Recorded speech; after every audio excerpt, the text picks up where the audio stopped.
trouble with Scotland is that it's full of Scots. Things look bad. It looks like you're not gonna make it. Then you gotta get mean. I mean plumb mad dog mean. Because if you lose your head and you give up, then you neither live nor win. That's just the way it is.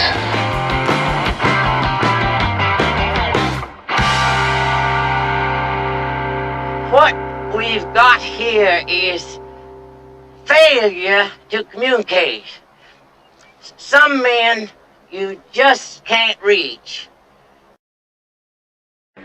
Your assignment tonight is strategic. You can't give the enemy a break. Send them to hell. No bar, no pinball machines, no bowling alleys, just pool. Nothing else. Good afternoon. Excuse me.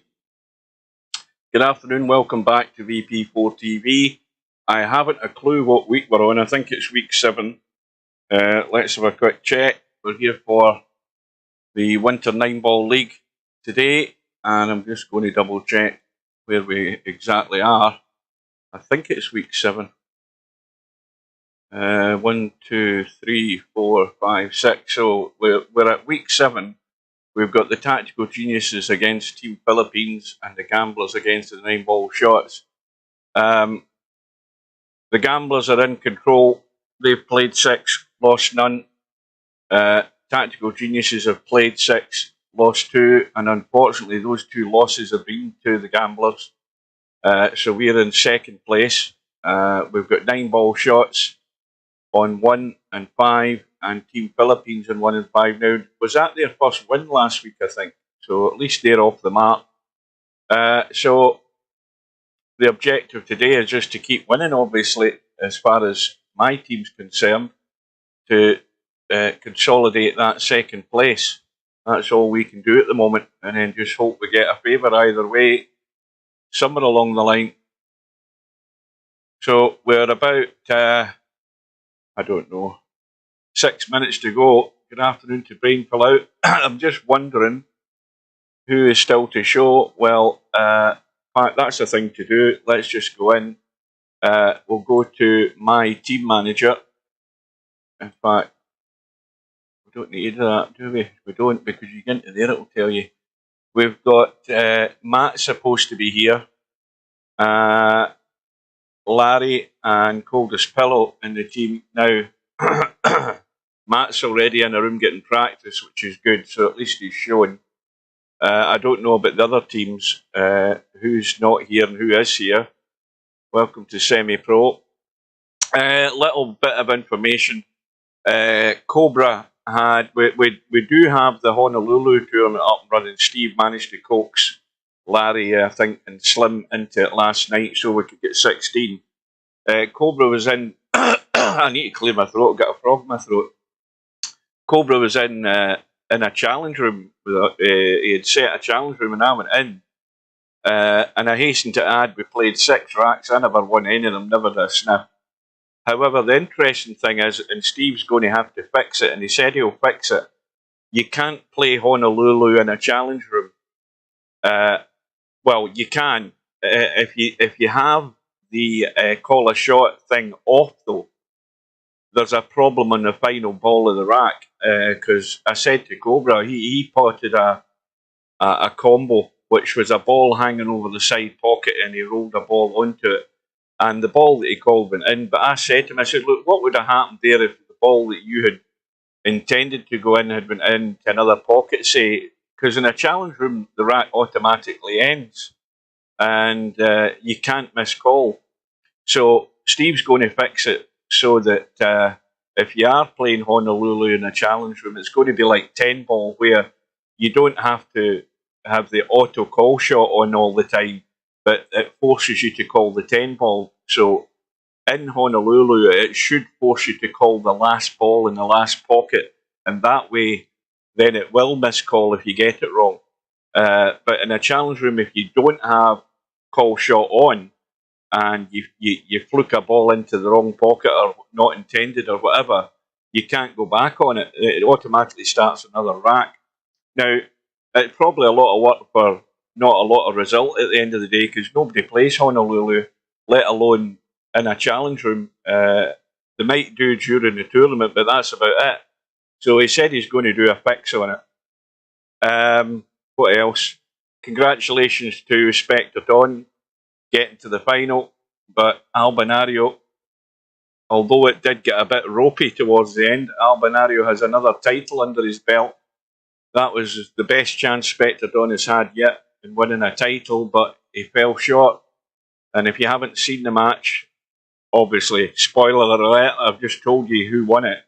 But it was Albinario for most of the way, and he had a big lead, which was just too much in the end, basically.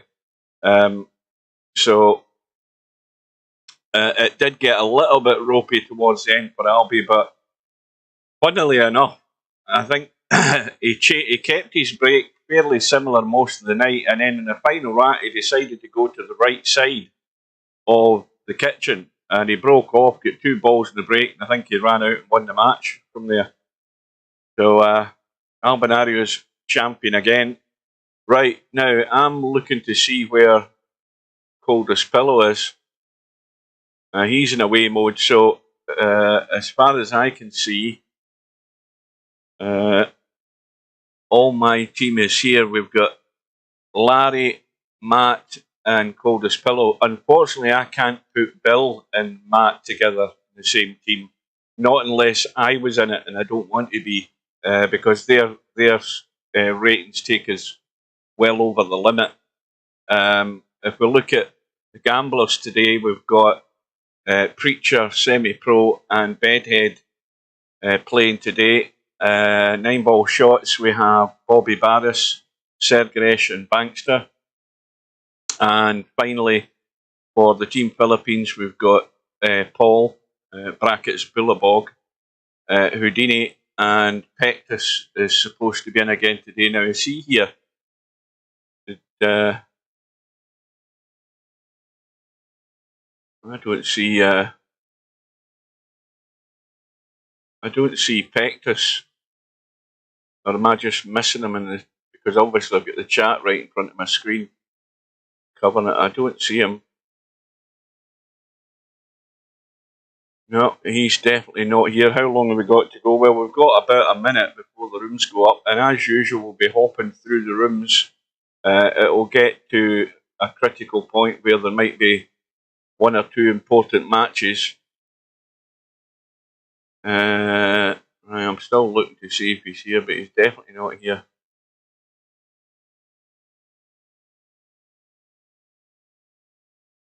Coldest Pillow. We need a win today at whatever cost. We need full focus. So we'll get over to the tab and we'll be ready to go. Probably, a couple of hours again for these matches, maybe a bit shorter. It just depends how things go.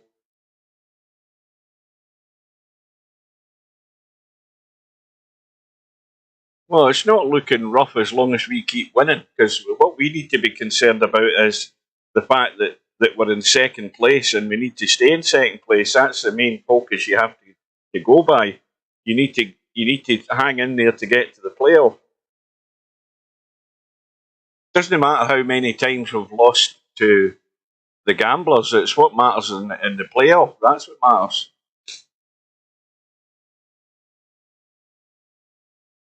As long as we can hold that position, we're good enough. Right, so the rooms are up. We've got Bedhead against Sergresh, Coldest Pillow against Houdini, Larry against Paul, Matt against Pectus. So it looks as if, unless Pectus shows up, Matt's going to have an easy start. Yeah. Still no sign of him.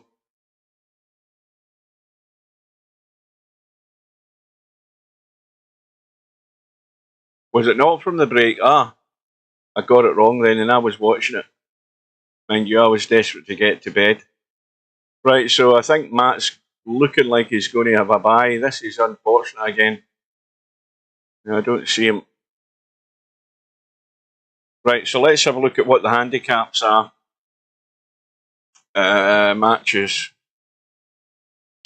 Right, so in the top match, Paul's getting the last two against Larry. So that means Paul's going to have to work to get to those last two. Pectus, if he does show, is getting the 6th ball, and Houdini is getting the 6th ball against Coldest Pillow. So that match with Larry and Paul is underway. Now, is Houdini here? Has he showed up? Because that match doesn't seem to have started yet either. I think there could be a... Oh, there he is. He's in the chat, so he should be getting into the room unless he's away from the keyboard. So that's... that should be starting that match. And then in the one at the bottom, we've got Sergeresh getting the 6th ball against Bedhead, Bankster getting 6th ball against Semi-Pro, and Bobby Barris getting last two against Preacher. So we'll start from top to bottom.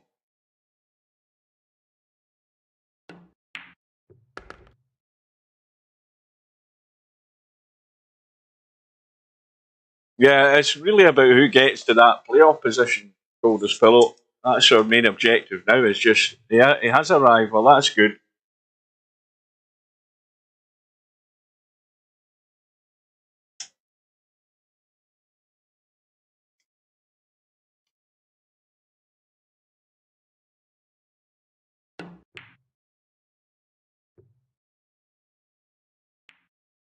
So these are all races to 9, of course.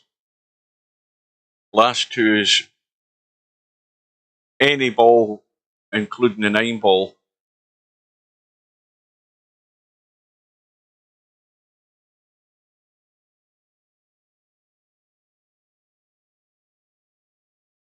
Well, this cue ball is going to run into the 7, which might not be very helpful. I don't know whether it'd be better to go forward with this and maybe try and use the 7 to get the cue ball out of there. He doesn't need to hit this hard. If he can get a brush off that 7, I don't know whether he can end up round the back of this 5 ball. Well, he had the right idea. That was the sort of shot I was thinking there. And he got on the 3, but unfortunately missed the 2 ball.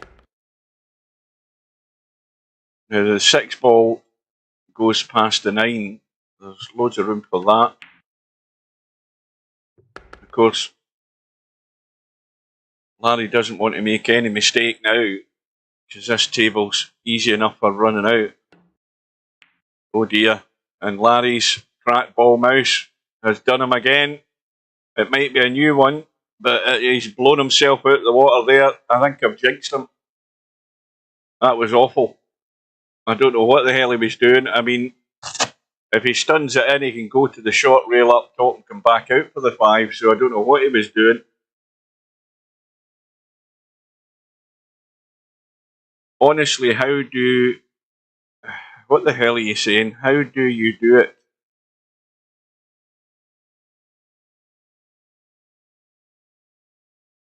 Well, that's a big boo-boo from Larry. And he's gifted Paul an opportunity to pinch this first rack.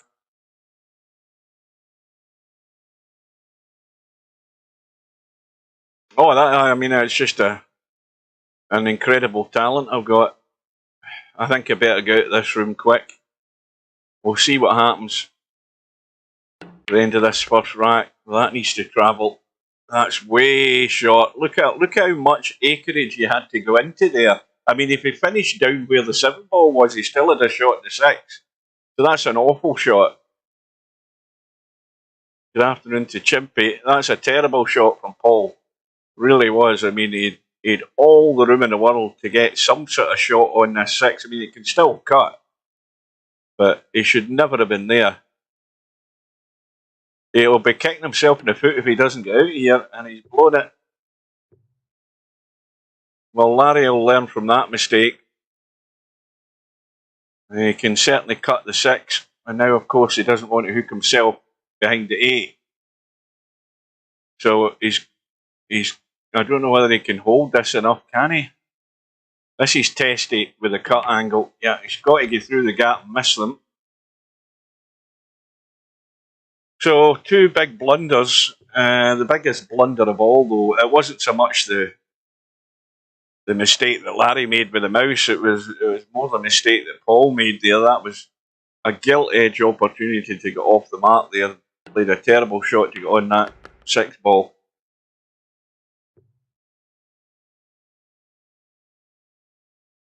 So Larry can breathe a sigh of relief. So he's going to be out, so we'll give him that. And let's go in and, well, Matt's already up 1-0 against Pectus. Let's see how things are going in there. If we can get in the room, that is. Right, so Pectus is getting the 6 ball in this one. Matt's, and no sooner have I arrived in the room than look what happens. It's unbelievable, isn't it? I'm glad I'm getting all this in video. Just unbelievable. Oh dear. Well, at least Pectus is going to have to work to get this because clearly the 8 ball ain't going past the 9.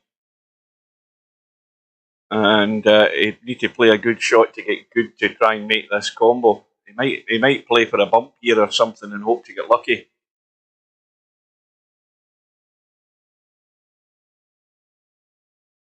Well, I think I'll go for 3 in a row when I get into the next room, see who I can jinx when I go into it.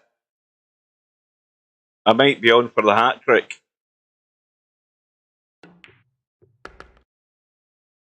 Well, that's going to be no good. Well, I wouldn't be sitting here paying attention to YouTube, Coldest Pillow. If I was you, I'd be focusing on what you're doing in the room rather than worrying about what I'm doing. And that's terrible. And clearly Pectus is nervy. So Matt gets off the hook as well. So we've been done a favour, the tactical geniuses here, in the first 2 matches we've been in. So let's go in and see how Coldest Pillow's doing against Houdini, who's also getting the 6 ball.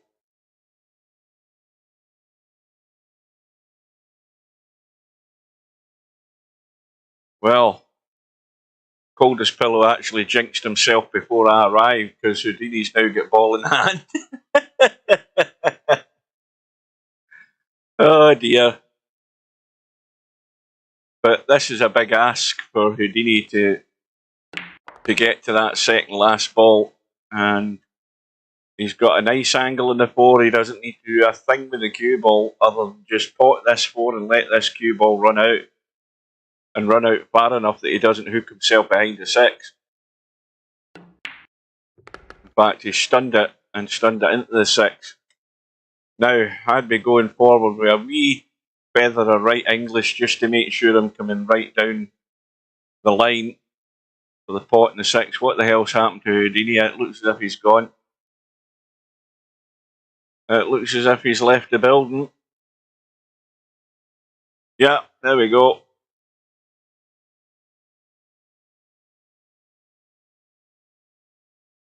Right, well, I've seen enough in here.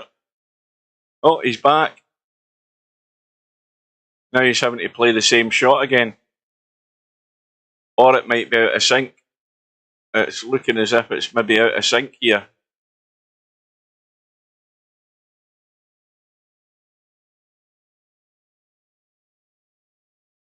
Getting real tired of the admin shit. What the hell does that mean? Super admin has arrived. What's happening? Have I missed something?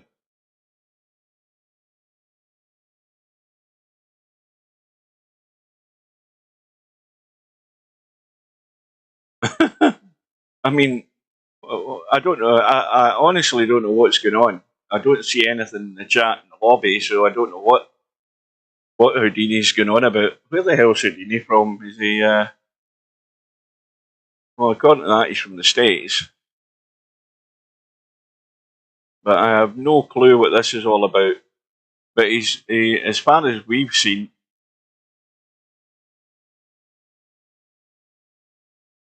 that the shit that just happened and only happens in this tournament. What, getting disconnected?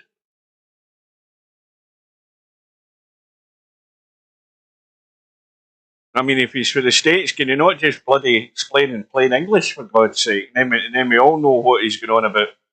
Is he just talking about disconnects in the league?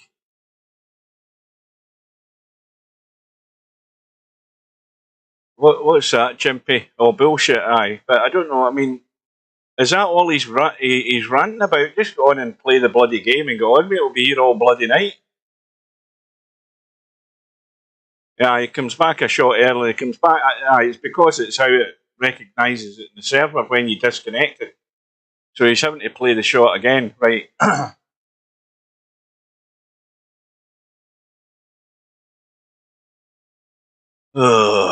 Just hit the bloody ball and pot it, for Christ's sake, yeah. I mean, just do the same thing. Stun it. Do whatever you did before.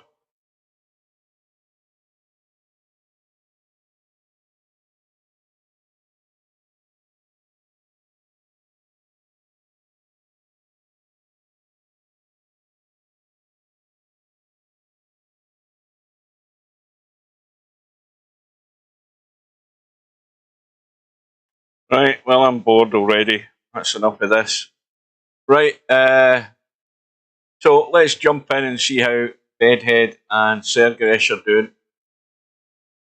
We'll let... Larry, don't try and brush over what happened when I arrived into the bloody room. Bloody trackball mouse bullshit. That's what I saw when I arrived in the room. Don't try and cover that up. You're not getting away with that one. Having said that, Paul outdone you with the crappiest shot of the night so far. So he did. So Bedhead with an early lead here, but Sergeresh again also getting the 6 ball.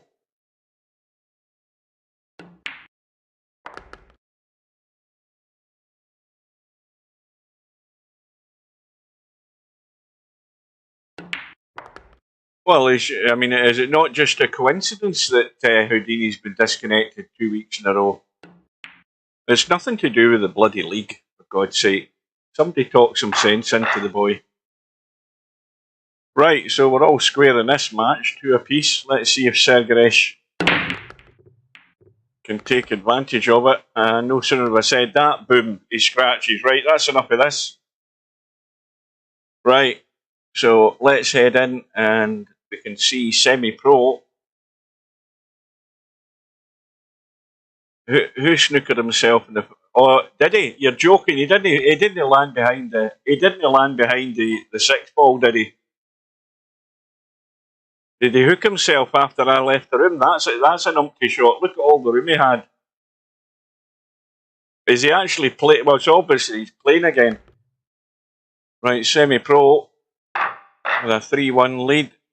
Bankster getting the 8 ball. So Bankster's going to be struggling here. Whatever chances he gets, he's going to have to work hard.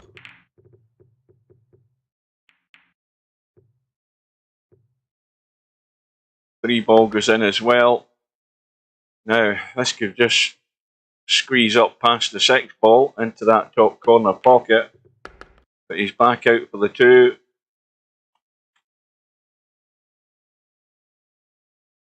Now, what does he do? Does he try and finish below the 5? Or is he going to run? He's just going to play it safe. So it's looking comfortable already here for Semi-Pro for a 4-1 lead. Who called us cheats? I mean, calling us what for what's happened tonight?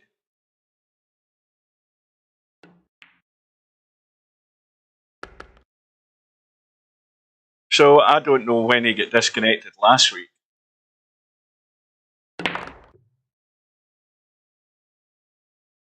Well, if he's going to start that, Steve will boot him. I tell you, if he's going to start ranting like that, he'll get kicked. And then he'll let his teammates down doing that crap. Well, it's definitely hard work for Bankster now. So, final match. We've got, well, Bobby Barris is getting last 2 against Preacher. See if we can get into these rooms. This might be the start of a rack or something. Oh no, we're in.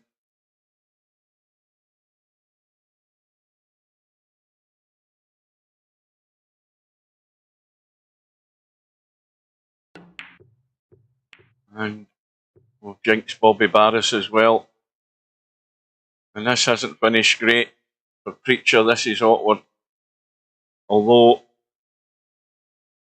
he can certainly cut this, he's not going to scratch as long as he just plays the cut and lets the cue ball come across. He's overdone it. Oh, yeah. Well, Bobby Barris is stuck to the rail. I think he's got to cut across this 6 ball just to get the cue ball out. In fact, that's really right in the pocket, that 6 ball. He's got to be careful here. Because if it catches any of the jaw, this cue ball, it could just follow this in.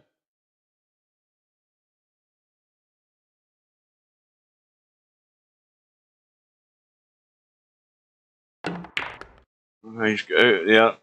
Well, so now this is simple enough. Roll the 7 in. Don't hit it hard. And you should have a fairly straightforward 8 ball to follow. For a 4-0 lead.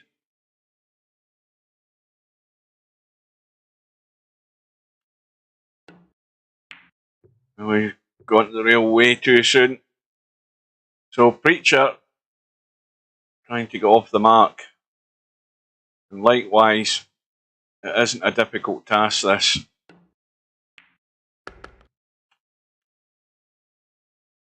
I just let this roll out, go forward, come back into the table.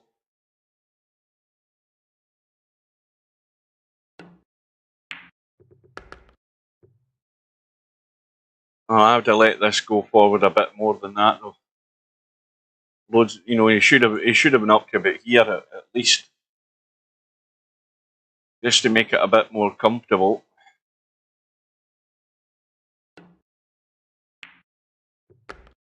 So, Preacher is off the mark. Right, quick update. Larry's now got himself in control. He's 4-1 up against Paul. Matt is racing away. He's 5-1 up against Pectus. And Coldest Pillow is 2 racks apiece with Houdini. Bedhead with a 4-2 lead against Sergresh. Semi-Pro 5-1 up against Bankster. And as we've seen, Preacher just getting off the mark. So let's go back in, do the rounds again.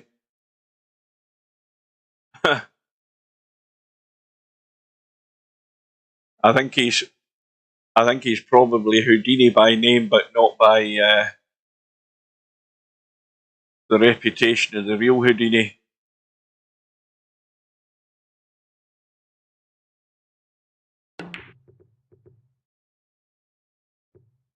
Oh, not bad getting himself onto the 5. Now Larry, I think, again, this is a similar problem. This 4 ball's right in the pocket. And that is no good. That's the difficulty of trying to get out of there at distance. When the object ball is so far in the jaws.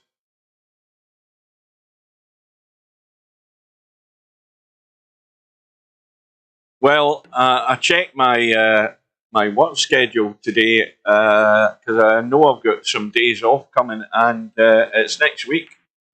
I have got. I'm in tomorrow, and I'm in Monday, and then I'm off. I'm thinking till. Is it next Saturday or next Sunday? Let me check my phone. Gosh. This Honolulu tournament, by the way, I think me and Cobra have came to the conclusion that these matches won't take long. It's races to 6 in the winner's side, so if you think you're going to end up getting bored playing in it, if you've signed up for it, they won't take long, these racks. You know, once all the clutter's out of the way, the rest of the rack is banks pretty much, and racks will be over fairly quick. I mean, when you think about it, how long was I in that room? And that was like 6 racks that you won, Cobra. So that was maybe half an hour? Would we say probably half an hour? I think it would have been about half an hour. So there you go. A race to 6. If it's well, okay, there might be the odd rack going the other way. 45 minutes for a match, I would suggest at the longest. Right, let me check my work schedule. What the hell does it say? I've forgotten already. Right, there we go. The good thing about, I don't know whether you guys have this at your work, but Tesco have an app for your phone, and you can go in and check your schedule. You check a calendar, and you can also then have a look at what overtime's available. And then you select what overtime you want, and it adds it to your schedule. Dead handy. There's always overtime available. Right, let me have a look. What we got? I'm in tomorrow, 6 o'clock to 11:15. And if I check the calendar, I'll do my normal shift on Monday. And then I'm off right up until I'm off on Tuesday, Wednesday, Thursday, Friday, Saturday, and Sunday. I don't go back until a week on Monday. So I finish work on Monday and then I'm back next Monday. So that's good. And then my next week off is the first week of the World Snooker Championships, the 21st of April, I think that is. So anybody arranging matches in this Honolulu for next week, I will definitely be able to get them day or night, as long as it's a good match. I mean, if it's a couple of numpties playing, I ain't going to bed at 3 o'clock in the morning to do that. No, I didn't win any. I was nowhere bloody near winning any.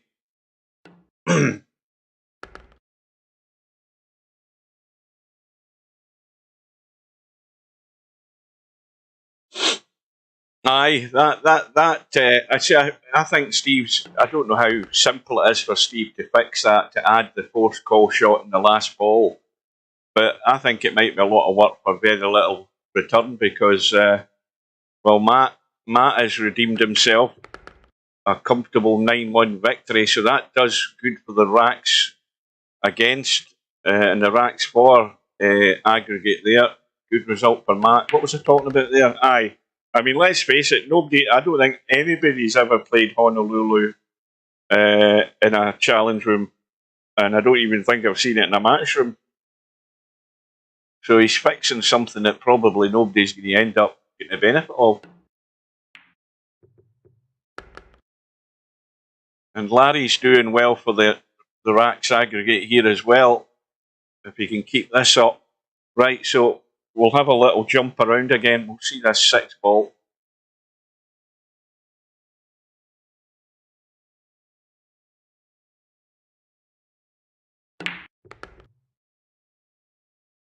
Got himself perfect. Right, so we've got the first result through, of course, that match with Matt. We've got Larry comfortably in the lead at the moment. We've got Coldest Pillow, who has just got himself the edge here. From 2-all, he's gone to 4-2. So let's jump in there, see if we can jinx him.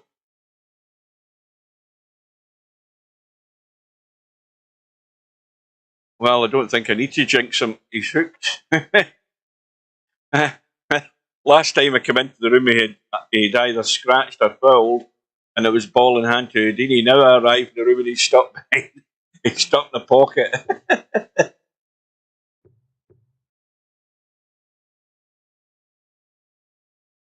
But it's still going to be a tall order for Houdini with ball in hand here.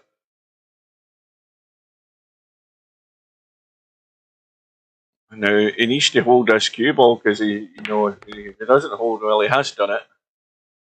So that's the first part done. Now he doesn't want to scratch the side pocket because This has got scratch written all over it, this here, if he gets this wrong.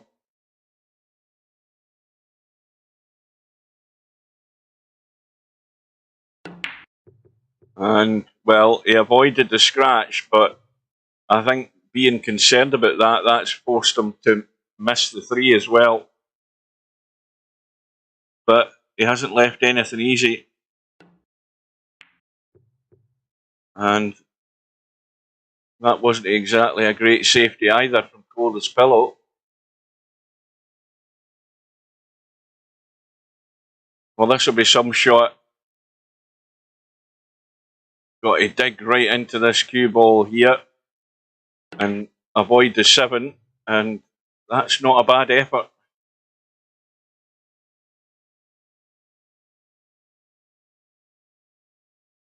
Well, if he could come up and bump the 7, that would be handy.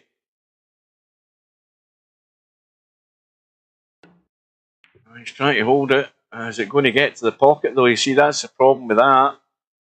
And almost hooked himself anyway. He was still okay. Well done, Matt. We needed that, especially for the aggregate and the racks. We definitely needed it.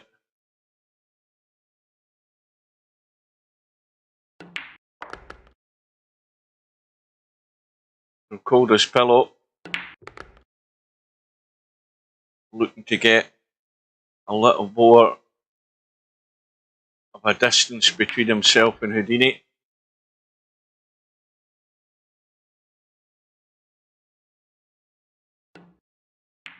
Right, so Coldest Pillow with the 4-2 lead.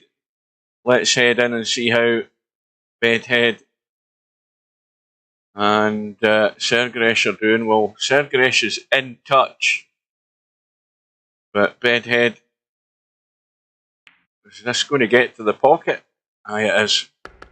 Bedhead's opening the gap to 3. Right. And Semi-Pro is almost over the line against Bankster. And Bobby Barris, at the moment, is the one player in the Team Philippines, what do you call them, in the 9-ball shots that can get a result at the moment. He's got a 3-1 lead. Let's see if we can jinx Semi-Pro. Doesn't look like it. This match is over.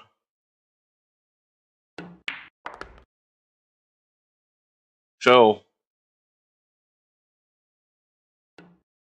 the Gamblers have their first result. They go up 1-0 once this refreshes. Now, Chinese ordered gin and tonic going down well. Happy days. What are you getting for the Chinese? You've got to tell me. You can't just tell me you've ordered a Chinese. I need to know what is on the menu. No point in telling anybody you're having a Chinese.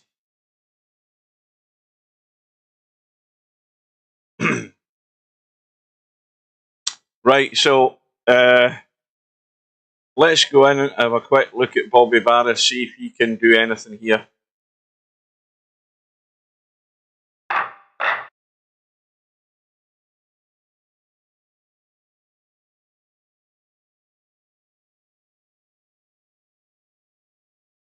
I hope you're not in Discord.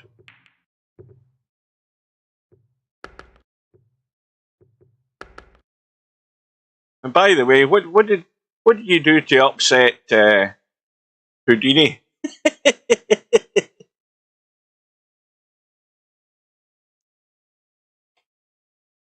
Or is the guy just a bit psychotic?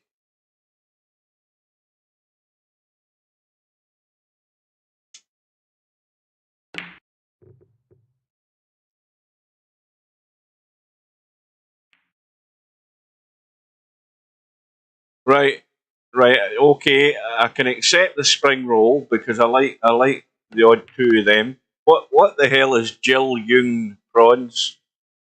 Never heard of them. What are they? Jill Yuan prawns, king prawn curry. Or is that just a typo or something?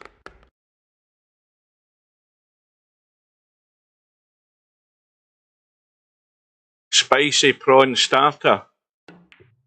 Well, I would have thought the spring rolls were the starter.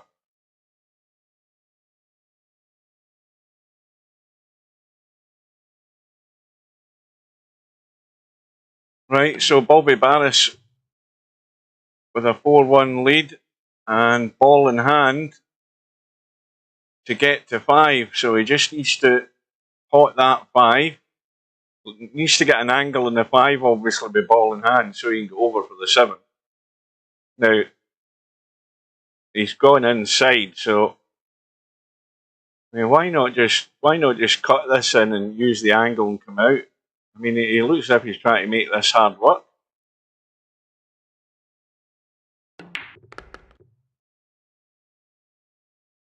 Well, now he's got a testy cut.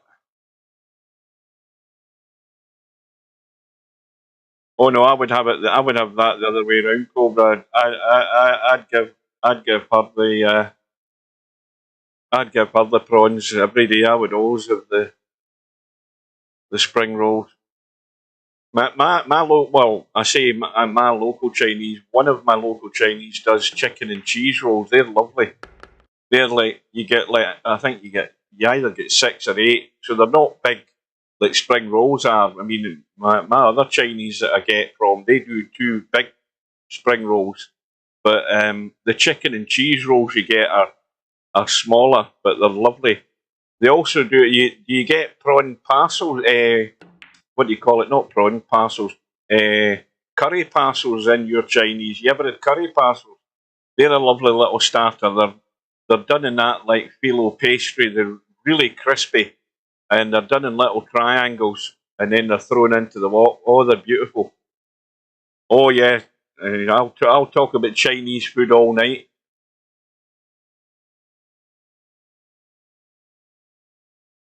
Yeah, you got to try prawn parcel.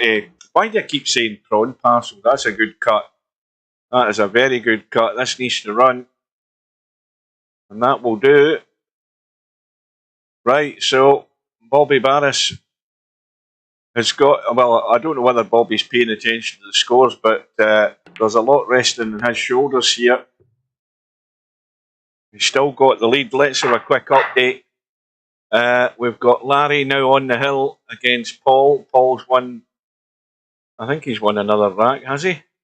Paul's on 3. We had that result with Matt, a good result for him. But Coldest Pillow and Houdini are in a bit of a battle here. Coldest Pillow with a slight lead. And of course, Semi-Pro's had his result. We've got Bedhead. Oh, now Sergresh is making a move here, I think we need to get in there. We need to get in there.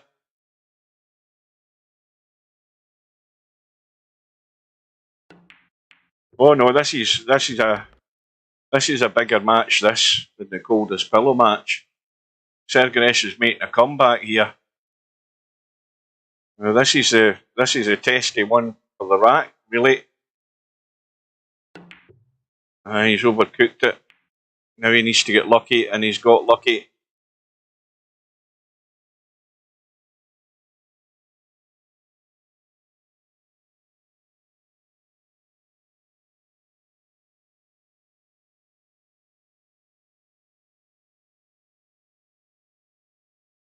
Now Bedhead, if he gets this, just gently half ball the right side as we look, he can push the 4 behind the 8 along that long rail. Well, that wasn't it. In fact, he's teed it up.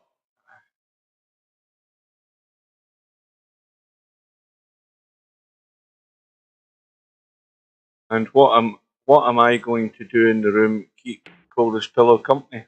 Do whatever you want.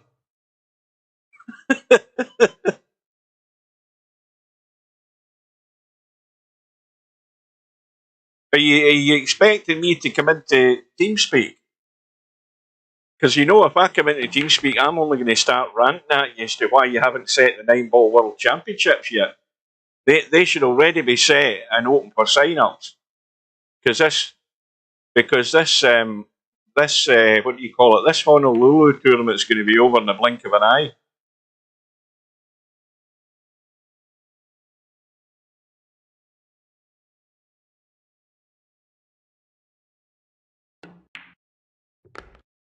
No, did I say TeamSpeak? No, Discord.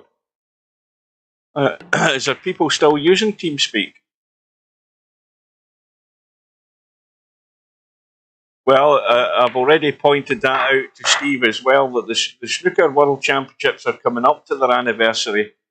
I take it you're talking about the virtual ones, because it ran last year at the same time as the real World Championships in April.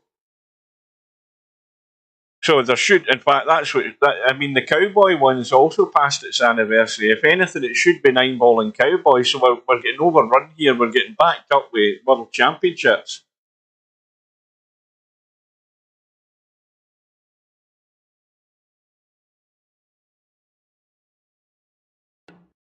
Well, Matt had a good result, a 9-1 victory to start with. Larry, I don't think it's over the line yet.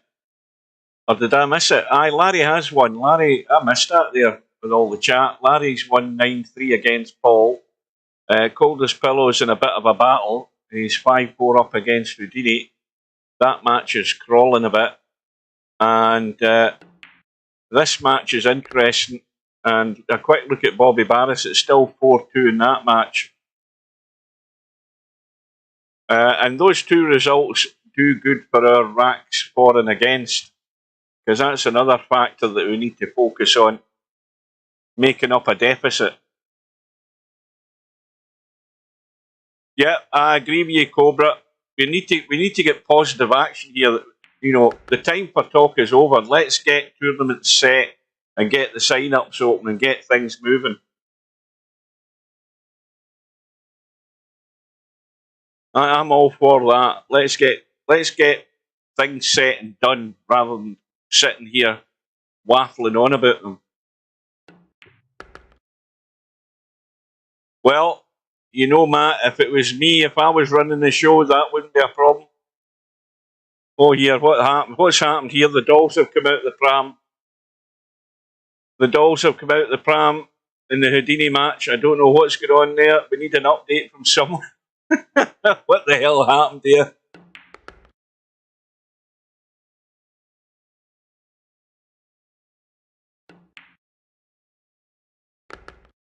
What happened, Coldest Pillow? Tell us what the deal is. Did he just disconnected, didn't come back? Oh, well, that does well for his team.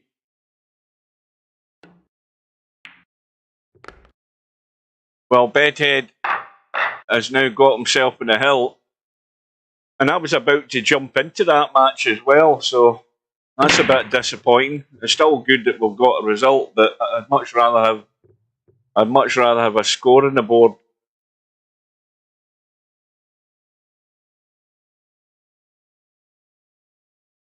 Well, nobody else is having a problem. What does that tell you, Matt? I mean, I would start to get worried if 3 or 4 people were all having problems at the same time. It's only him that's having problems. He probably lives out in the sticks somewhere in Arizona or somewhere like that. Probably lying at the foot of the Grand Canyon with a very poor connection.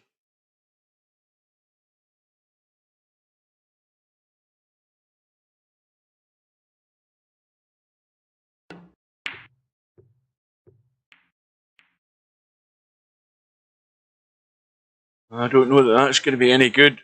No. Well, Bedhead needs, if he's just going to drop the 1 in, he needs to have that angle in the 2 into the side. If he's going to be able to do it. Now, he could then drop down for the 3 into the other side pocket. That would be a simple way of doing it. You know, if he finishes here, he's got an angle to put that 2 in and just drop down and play the 3 in the side. He might have to go the other way, though. I think he's gone. Let's have a look. He's bolt straight. He can pinch a very little here, just off half ball. He doesn't want to try and pinch too much though. I think he's fine looking at that. He can aim it at the jaw and it'll still go in. He's fine. Well, he did try and get greedy. Is he going to pay the price? I think he should have just played that to the jaw and he still could have rolled through.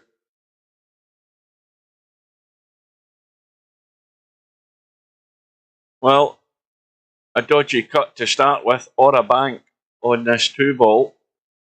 Now, ideally, if he was going to do that, he would want to hit the 6, but he's letting it run out, so this 6 ball is his money ball. If he can get the combo, he's back in the game. Oh, hang on. I thought he'd fluked to 3 there. But he's not left anything easy for Bedhead, but Bedhead can duck for cover here. If that was me, that's what I'd be doing. I'd be bringing this cue ball down here in amongst the cluster.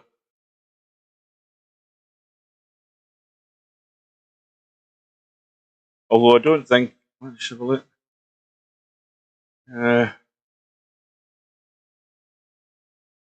Is he playing the bank? Yeah, he's played the bank. Bank comes safety shot, and actually it's turned out not bad.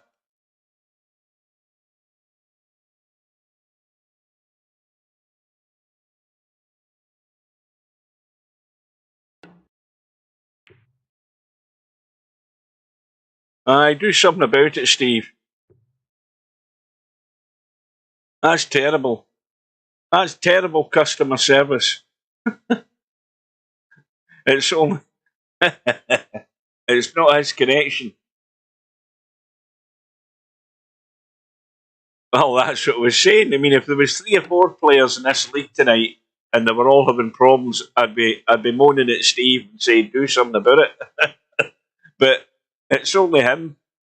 And I take it he's not come back into the lobby, so he's bailed out and he's left his guys strung out to dry. That's the way to deal with it.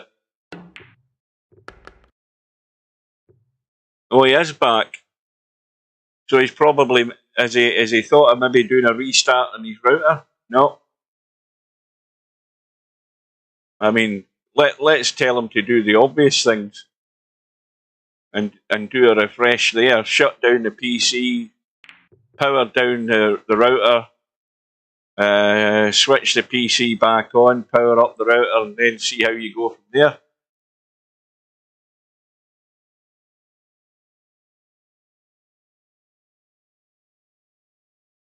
Well, Sergresh with a cut. I think he's catching the point. No, it's gone.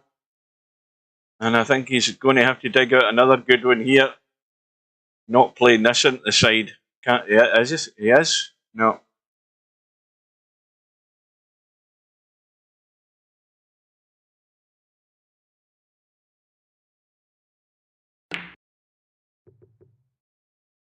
Now, this looks as if it's... well, maybe not. Maybe not. I was going to say match over, but not yet.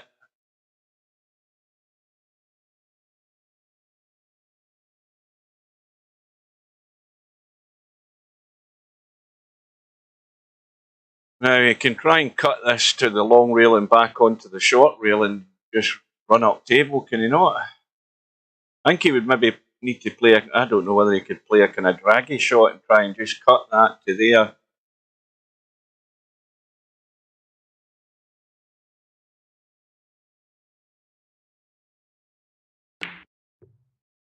That's going to spin out. But he's got the line, I think. Yeah, that'll do. But how good is Sergresh at jumping? I think this is too close. I don't mean the cue ball's too close to 9. Is it not too close to the 6 to judge this jump to cut that in? Soon find out. No. Played it perfect. And it ain't all over yet.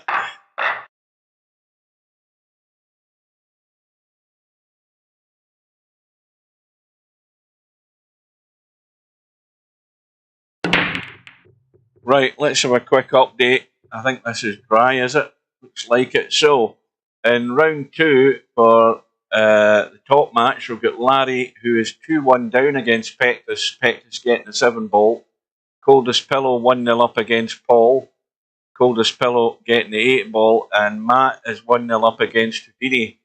But I think we'll stick with this match just now. Quick update though. Bobby Barris is 6-2 up against Preacher. So hang in there, Bobby Barris. They're looking for a point from you to square the match maybe for a short period of time.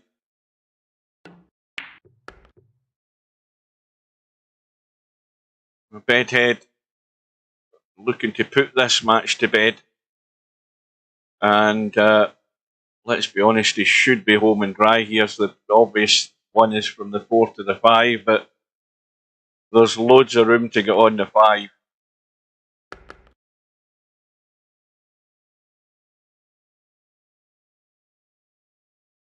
Now, is he putting right English on this, or is he coming round behind the 6 ball? I don't know. I think this is actually too much of an angle to maybe be playing with right English.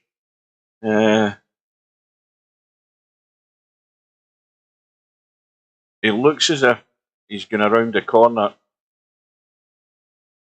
Or is he trying to come straight up and down? No, he's found the line. How's the legs? He's left it a wee bit short.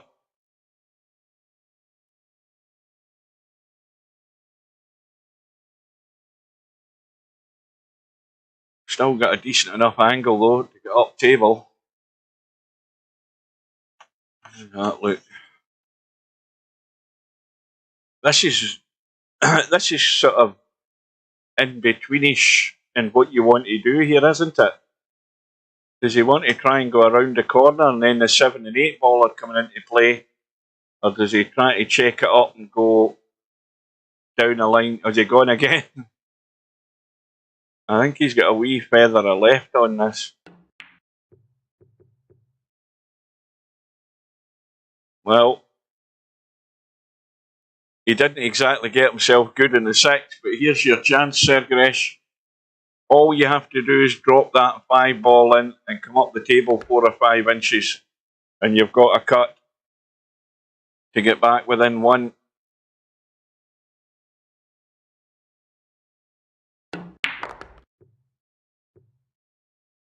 I haven't seen what the setup is with that Coldest Pillow. All I've done is heard about it, and I don't even know when it starts. I was watching that Snooker 900 this afternoon. Jimmy White won it.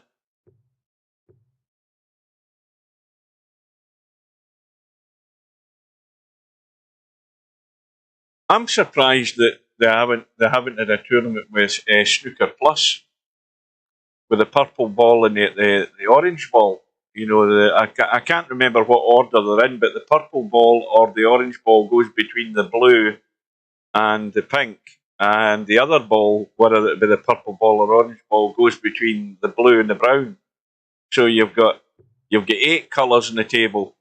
So you've got the 8 ball, the black ball, which is 7 points, and then the next ball, either the purple ball or the orange ball is that 8 points, and then the last one's 10 points. I can't remember.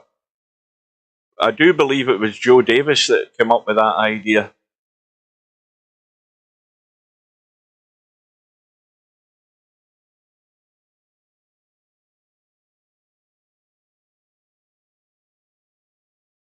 Well, Bedhead at the table and kicking. And at least he's hit the 1 ball, because that would have been a ball in hand 1-9 combo there for Sergresh. But as it is, he's going to have to work here.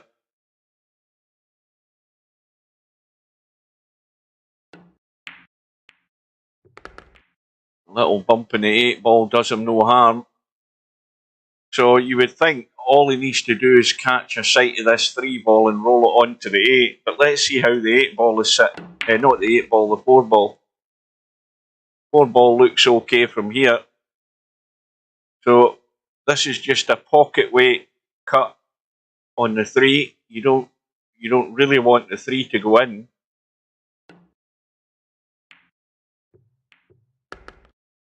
And that's perfect, because he's got a nice little angle just to let it drop down, but don't leave it short. He's got to get so that he's comfortable.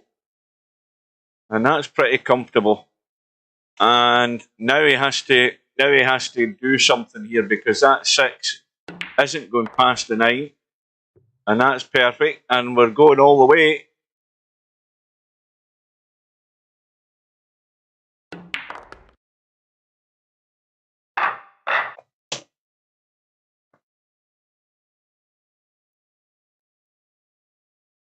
Well, Sergresh has done well to hang in there. Got a couple of balls in the break. And he's got a shot, and this 7 ball will do him a nice favour here, because he's going to brush off the 7, I would think, or at least catch a little bit of it, maybe with the potting angle. And now, this is where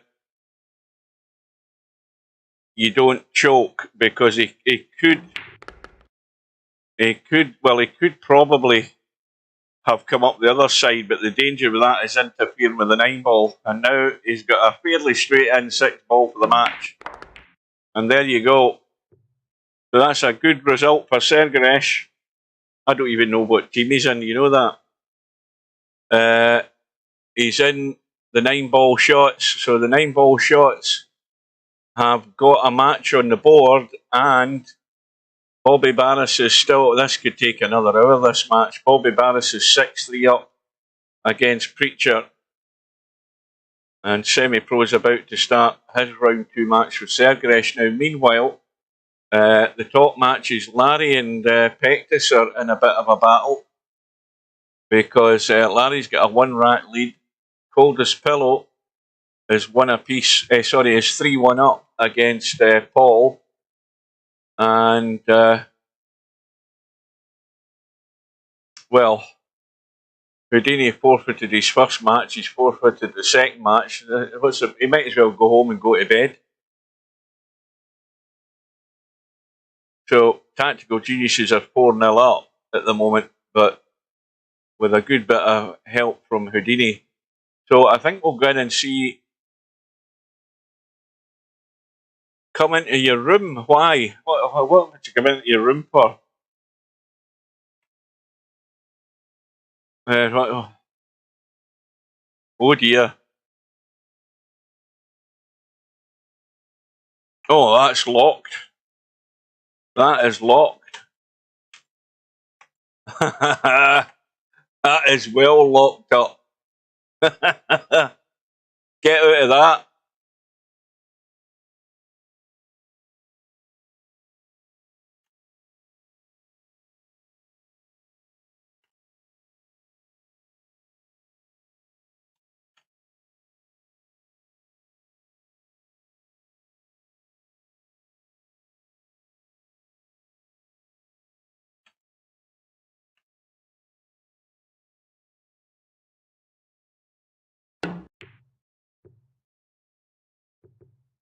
Oh, that was a tight one.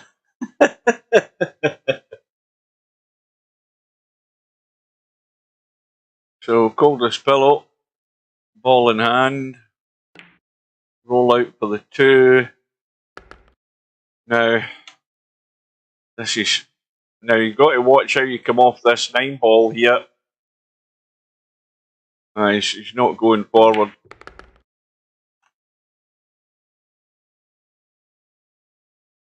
Well, it should be 4-1.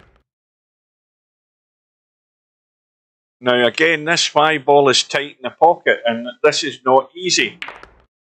Well, he's played it well, got it stunning round the rail. Had enough room to do it.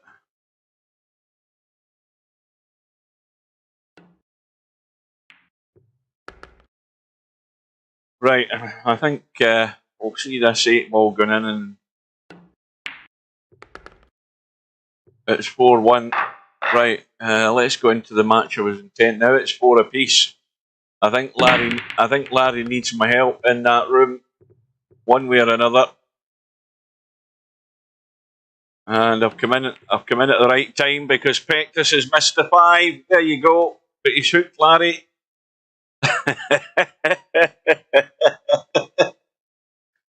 Oh dear, that's backfired. I've jinxed Pectus and I've hooked Larry. And Pectus is getting a 7 ball.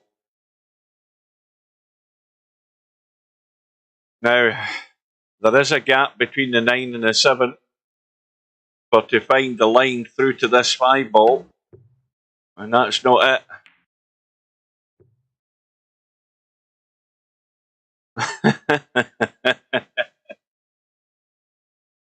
How many times is that today? It's at least 3 times I've jinxed somebody one way or another. Having said that, though, that was still a terrible miss in the 5 ball. No excuse for that.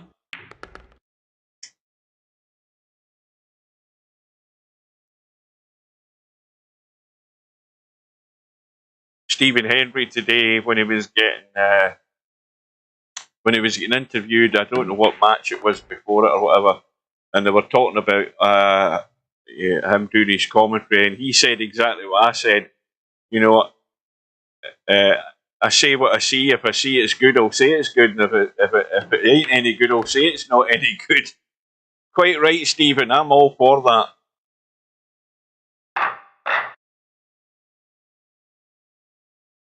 What with this golden whatever the hell it is, they get 500,000. Well, Ronnie O'Sullivan's got to be in that. When's this thing getting played? By the way, is it next week?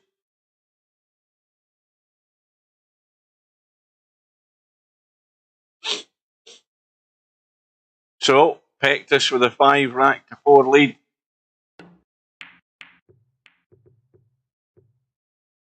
Oh. And Larry's going all out here, which is maybe not the best strategy.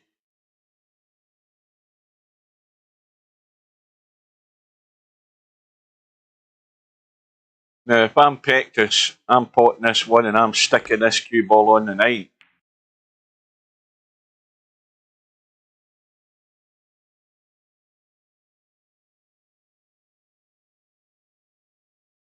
Well, is there not a web page or something like that where you could actually have a look at what the format is and what the thing's all about?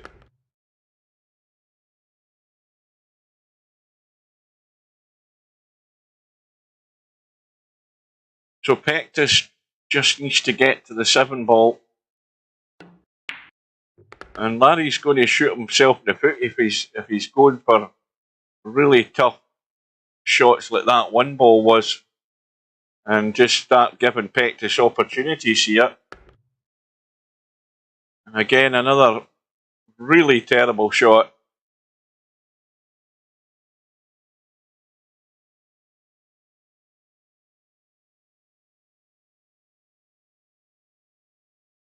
Well, the line isn't where the 7 ball is, I'll tell you that. I think the 7 ball's partially in the way. So he had the right idea there to try and kick it in using the 2 rails. So Larry has to deliver now. And that's no good either.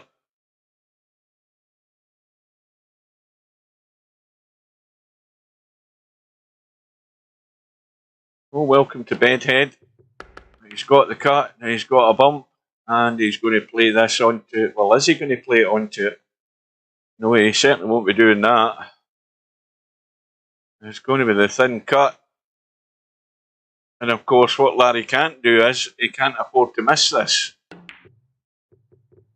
and leave it like that, because now he's 2 racks behind.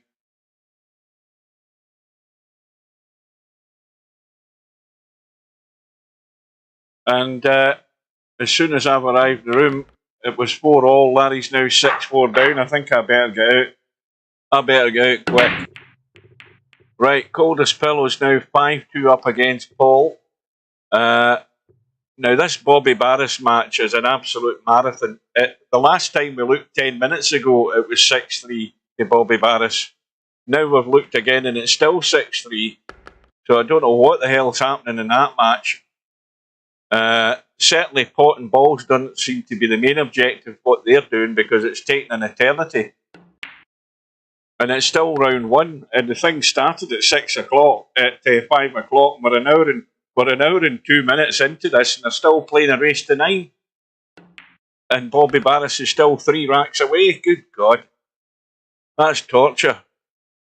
Right, so Sergresh has got a good start. He's 1-0 up against Semi-Pro. Let's go in and see if we can jinx Coldest Pillow again.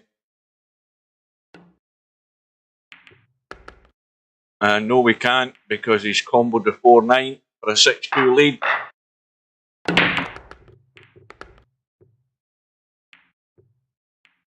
Ball in the break. Oh, in fact, it was a 9-ball. That's handy. Why are you apologising for a 9-ball in the break? Get out of that habit. Get out of that habit. If you were playing bloody Bobby Barris and he was getting the 6 and out and he slammed it, I'm damn sure he's apologising to you.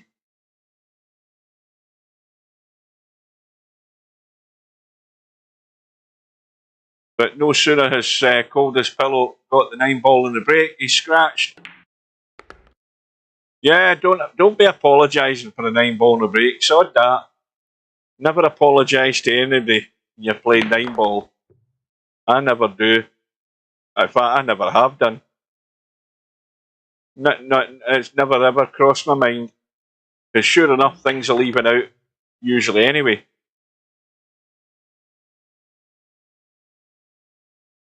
Well, Paul's going to have to get himself out here. I mean, he can't be doing this though. Oh dear. That's another terrible shot. I mean, if anything, you deliberately leave that a bit short. The worst that can happen is you have to play it into the corner or maybe a cut into the side.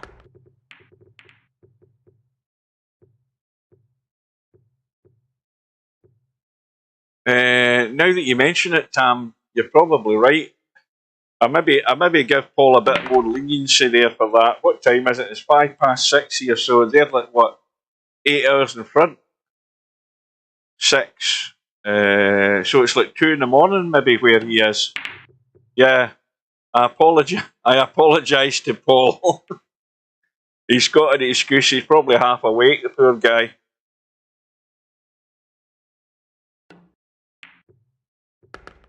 He's probably seen double at this time of the night.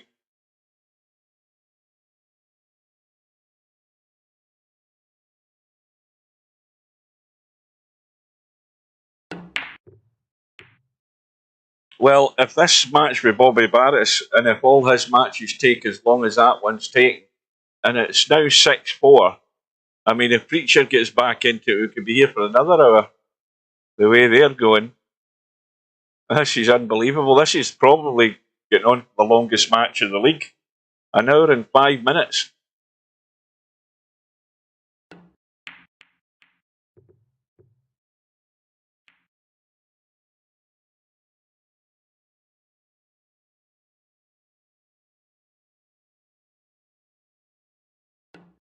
Coldest Pillow. Let me just give you a little refresher here, right? My YouTube channel has been active since 2007. That's when I uploaded my first video. I think it was Pure Pool or something I uploaded. I can't remember. Now, this channel has been up since 2007, and I'm still at 640 subscribers. So how long do you reckon it's going to be to get anywhere near 1,000? I would say about another 6 or 7 years at least. Unless you can tell everybody you know to go and subscribe my channel, even if they don't even come to it. Just tell them to go and subscribe. Tell everybody you know, subscribe to the channel. And I certainly won't be doing a 24-hour stream regardless. I used to do 6 and 8 hour streams for the trucking, and that's my backside can't stand that now. Right, well, meanwhile, Coldest Pillow with this cut in the 9. What the hell? Oh no, tell a lie, that was his money ball there, wasn't it? The 8 ball. So it's a 9-2 win, and that's another one good for the racks for and against. Right, quick update. Larry's got it back now. Since I left the room, Larry's won 2 racks, so I'm not going back into that room. Do I dare go into this Preacher Bobby Barris room? Because Preacher's now back within 1. He's 5 on the board. Semi-pro's now got himself in the lead. Let's go in and see what the hell's going on here. I'm going to jump to a conclusion here. I don't think many balls are getting strung together in this match. No, I can guarantee you won't be able to call the spell unless, as I say, everybody tells everybody to subscribe. That's the only way it'll work.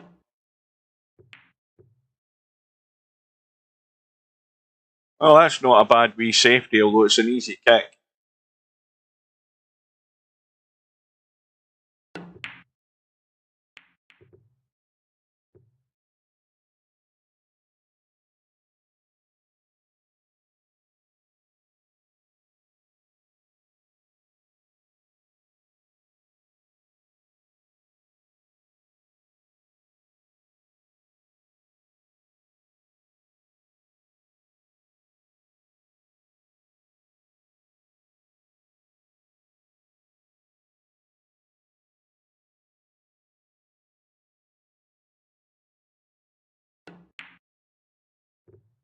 This is going to be hooked.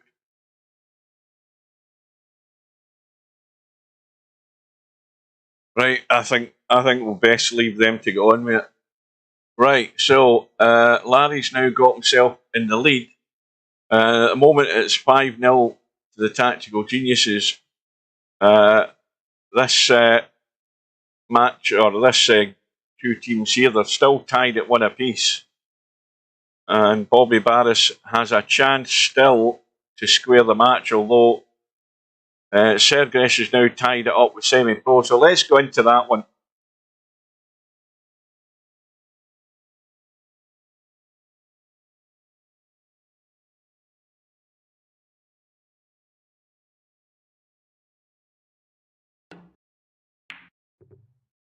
And exactly when I'm in the room, Semi-Pro misses the 8 ball, and it's another jinx.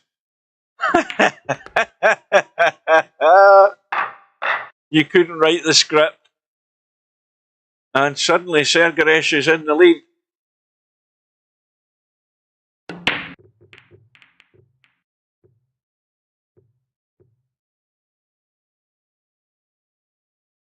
Well, it's dry. That was certainly verging on the soft break, wasn't it, that one?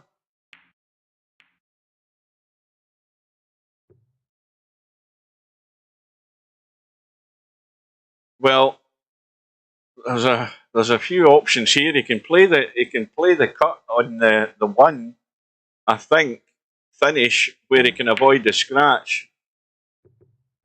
This 1 ball's going to be travelling up. Yeah.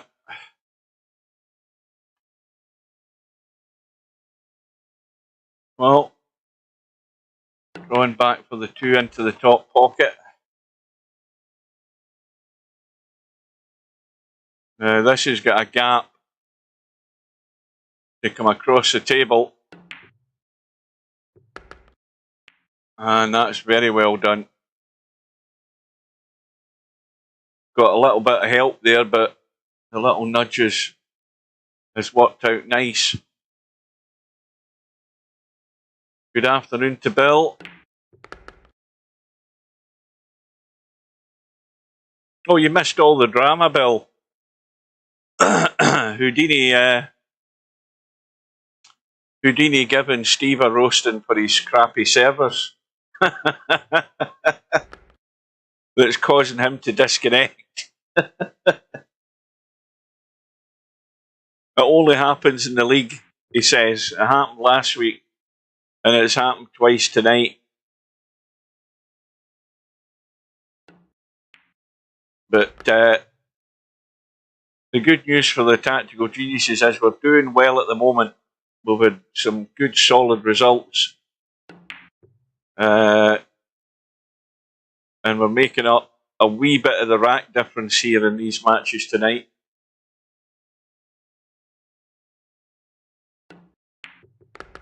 Well, he's a programmer, of course he gets it, but he's used to it. It goes off him like water off a duck's back.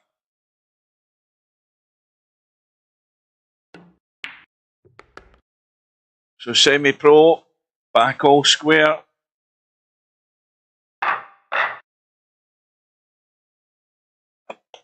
Now, we need an update. And the cue ball's gone. Another mistake. Ball in hand for Sergresh now. Sergresh needs to get to that second last ball. So, one ball isn't a problem. It depends how, I mean, what he wants to do is just cut the one ball in and come up past the 4 and play the 3 into the side. And maybe run down the left side past the 7 for the 4 into the other corner.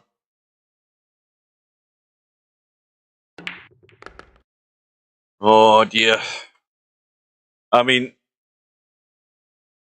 I don't understand people. I mean, he had an angle there where he could just have dinked that in and come up past the 4 and played the 3 into the side. And now he's got himself in a hole. And Larry, with the big comeback, well, minor comeback, he runs out a 9-6 winner against Pectus. And semi-pros now get ball in hand to take the lead here. So now we need to go and have a look. And we can see that Matt and Paul are just about to start their matches. But this whole tie tonight has been held up by Bobby Barris and Preacher, who are now at 6 apiece, and that is now an hour and a quarter they've been playing. That's unbelievable. An hour and a quarter for 12 racks and 9 ball. I mean, they're going for the record, no doubt about that. They are definitely going for the record here.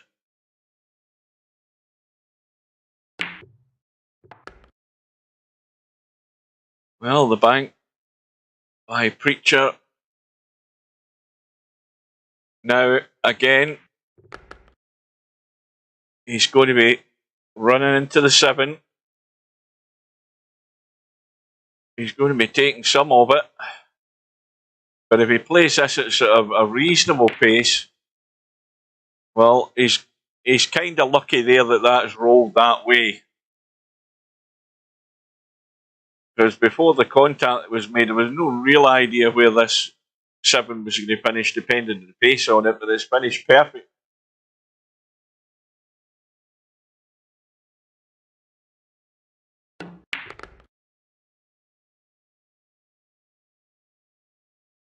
Yeah, I hate the sun. I don't see any pleasure in lying out in the sun to get bloody baked.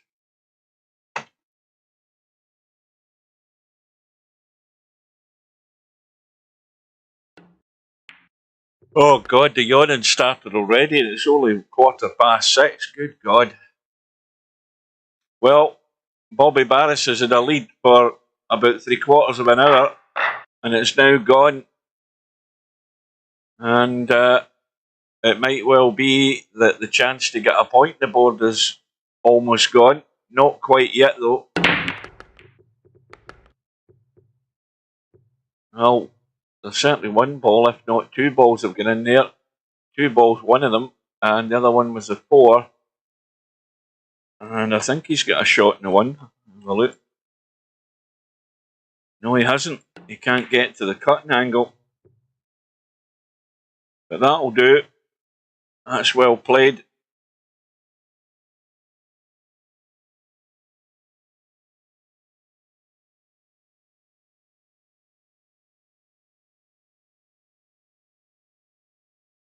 Right, be right back. So let's head out. Now, who do we need to watch here? Let's have a look at Matt and Paul. Matt's 2-0 up. Now, Matt can't play next week again, so he's not in the equation for next Saturday.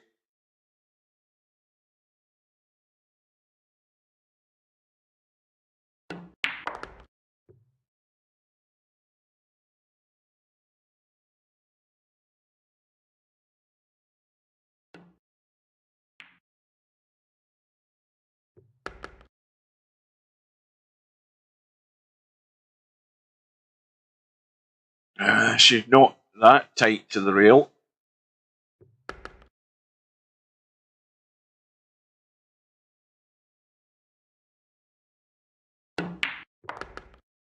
Well, Paul having to get to the 7 ball. You know, whenever he gets a sniff, he's going to have to take it, or this is going to run well away from him rapidly.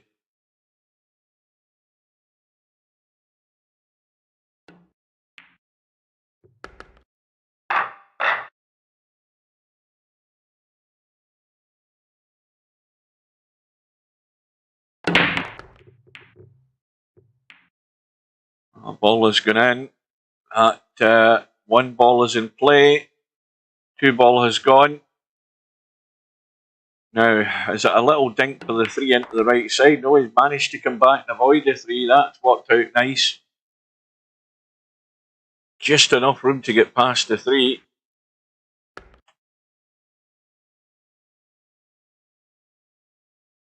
I mean, this is where it doesn't matter what handicap you're giving away as long as you're at the table and you keep potting every ball you see.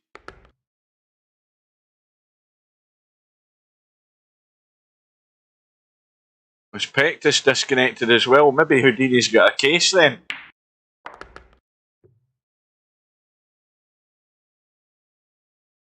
Is Pectus having connection problems?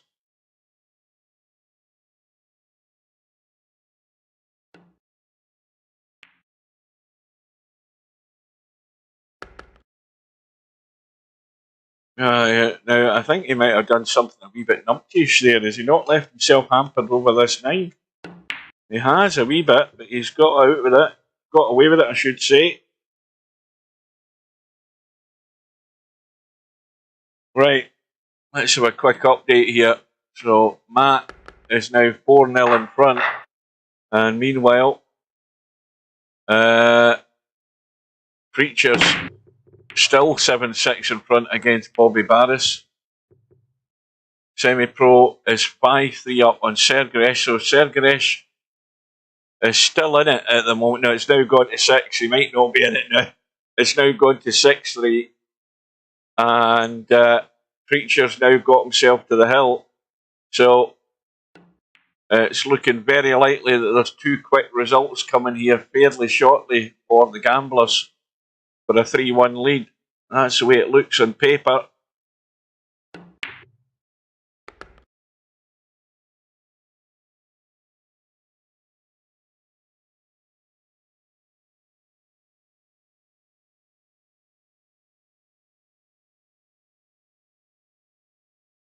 But Pectus is in away mode.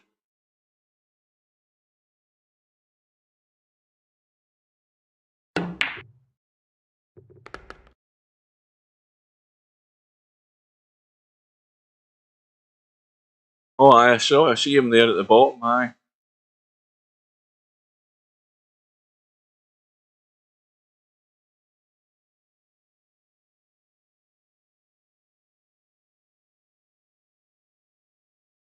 Presumably, Coldest Pillow's in the room. And Pectus, if he's in front of his PC, will be getting the warning signal to tell him the room's up. So clearly, he's not in front of his PC then. Do you ever get the feeling that this Bobby Barris Preacher match is going to end up going all the way anyway? I mean, they've already gone an hour and 21 minutes. Why not? Why not another 15 minutes? Now I've got the hiccups.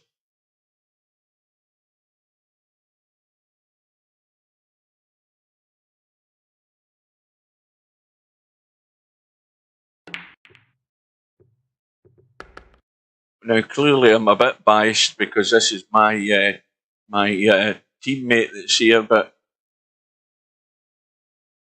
Paul looks as if he's going to get off the mark.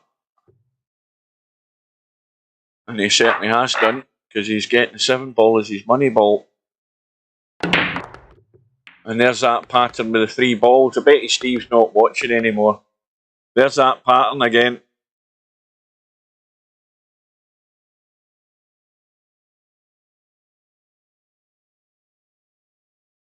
So what's Pectus not happy about? Right, so we need to have a quick look at the 8 ball. I think it's the usual story. It goes into the side, but it doesn't go into the corner. That's a dodgy one to call, because they're stuck together. In fact, it might go into the corner. I think that's right on the actual. I think they're dead level, if you know what I mean. I don't think that the 8 ball's either side of the 9. I think it might go in either pocket. No, when you look at it that way, it isn't. So it probably still goes in the side, but it doesn't go in the corner. Well, that changes it up anyway. Oh, but the little breakout done the trick. So Matt's opened up the gap again. Right. No, it's still 8-6 to Preacher. Semi-pros running away with it now against Sergresh, 7-3. And balls are flying in for Matt by the sounds of it. And there's that pattern again. That's twice in a row we've got it. This time there's not an isolated ball really. Well, the 6 is slightly. But that's it. Twice in a row we've had the similar thing.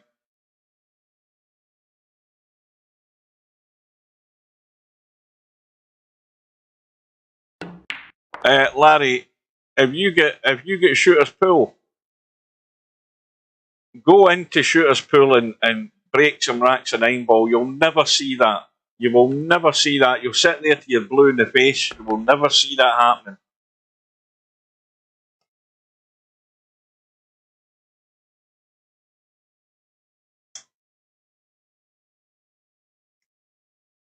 I did it the other day. I went in and I just set a room by myself, and I just broke 9 ball. The balls break beautifully in shooter's pool compared to this piece of shit stuff that's going on with these 3 balls all the time. This needs a major fix. This is embarrassing, to be honest with you. That virtual pool should have this, where there's a predictable pattern can happen at any time in 9 ball. It shouldn't be happening. There's just no excuse for it.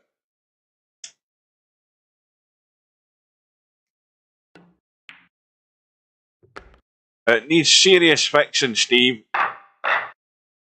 Major fixing. Well, it gets me on a rant. You know something, and I'll say it again. I was the first person that noticed that.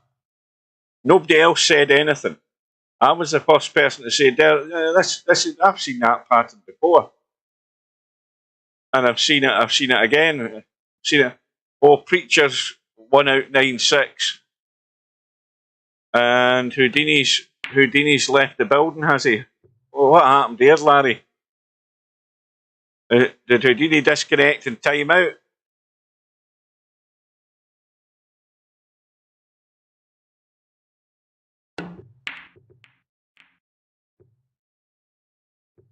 See, these forfeits aren't any good. We want to be winning by racks, not by forfeits. We want to win the matches, but we want to win by a healthy margin of racks. What the hell is happening here? This team is falling apart. I mean, there's Pectus gone for a button. Oh yeah, they've thrown in the towel, good and proper here. They have well and truly thrown in the towel. Well, and Matt's sitting 6-1 up, so this is going to be a whitewash unless Matt falls apart. It's going to be a total whitewash. Now, I'm now asking myself the question, where the hell is Paul? Has Paul been in the stream?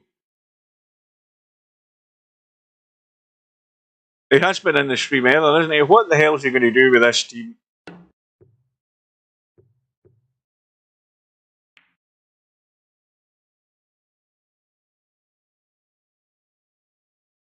This is a shambles, an absolute laughing stock, this. Oh dear. Oh dear. Is Paul mad now? What is all the Filipinos all mad? I mean, what the hell's got a grip of them? Well, that seems to be the pattern. No wonder he says he might as well forfeit at the forfeiters. And there's the result through for semi-pro, a 9-3 win for the Gamblers. So that now takes him into a 3-1 lead. And Bedhead and Bobby Barris are about to start. The difference with that match is Bobby Barris will be banging balls all over the place. He's getting 5 and out. So Bedhead is under threat there. Anything can happen in that match. We've got Preacher and Bankster just starting. We've got Matt now 7-1 up.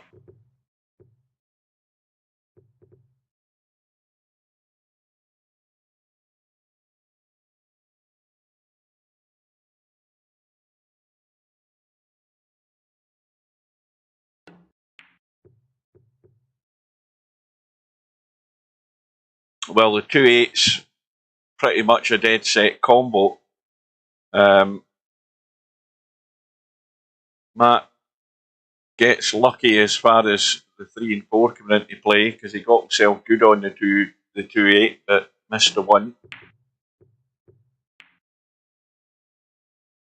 And Paul's looking for a run of the ball, but he's not getting it. Matt will jump over that, no problem. Now, the question is whether he can get himself up the table, avoiding that 7. Well, he's tried a little bendy shot.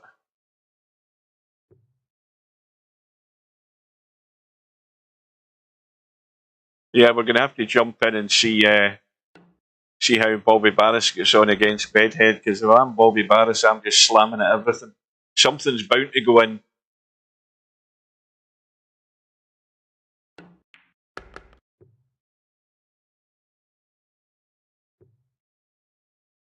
So Paul has a chance to get another consolation rack here for his team.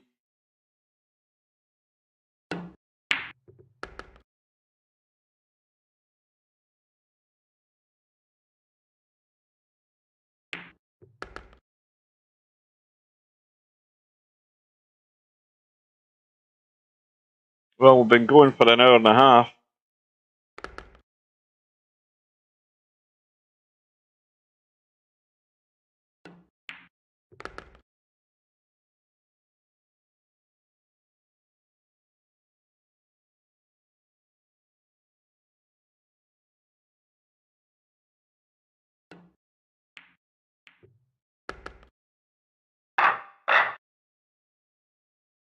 So as the comeback on, let's have a quick update. And Bedhead's up 1-0. That could change in the blink of an eye. And Preacher's 2-0 up against Bankster. Sergresh, no, that's a result. I forgot about that. So we're just waiting in this match, and that'll be it done as far as the tactical geniuses in Team Philippines. But that's ruined. I mean, again, we've been kind of stitched up tonight. As much as we've obviously won the matches that have been forfeited, as far as I'm concerned, that's no good to us because it doesn't help us with rack difference. You know, and racks won and that sort of stuff. I would much rather we had the results with racks won rather than forfeits.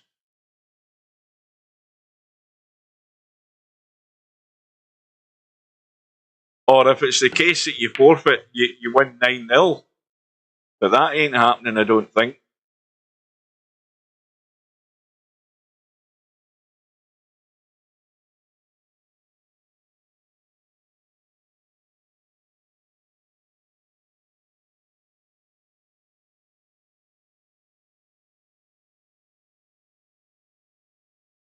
Oh, there's bound to be some fun and games going to happen in that bedhead match.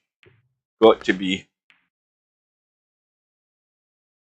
Well, you might as well go for the bank, Paul. I don't think there's much point in trying to be cute and clever here. Just give it a pop. And it needs to slow up. Well, he might as well go for the 2-in-1 shot here. Play the cut back bank again and maybe try and slam into the 9 and pot it. Give it a blast. You never know.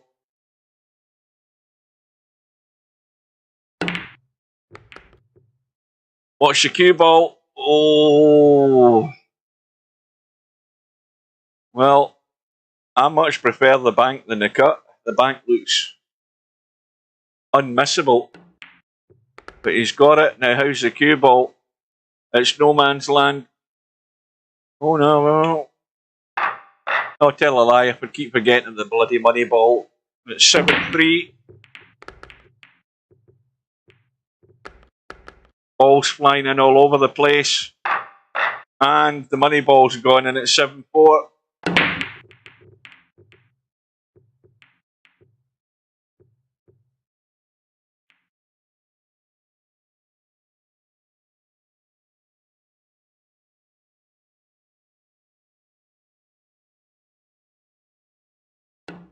Bobby, this so fun. I can't wait to play semi. This is such bullshit. You guys should be banned from With Us Chumps. who now, is he saying us chumps, meaning himself and his teammates, or is he calling them chumps? Because it might, I don't think it translates very well into English, that.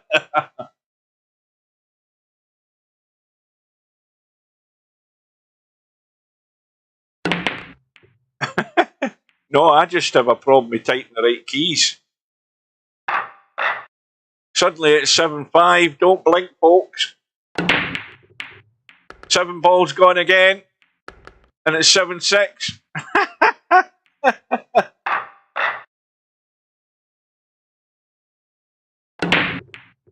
Matt's under pressure. 7 balls gone again. It's 7 apiece. You couldn't write the script. Unbelievable. Unbelievable, Jeff. Oh, goodness me. And, well, if you did blink, it's suddenly 7 apiece. In the space of 1 minute 30 seconds, it's 7 apiece. Right, what's happening with Bedhead? Bedhead is 2-0 up against Bobby Barris. I think Bedhead's played it cautious. Preacher's 3-1 up against Bankster. Matt's under pressure at 7 apiece. Watch the cue ball.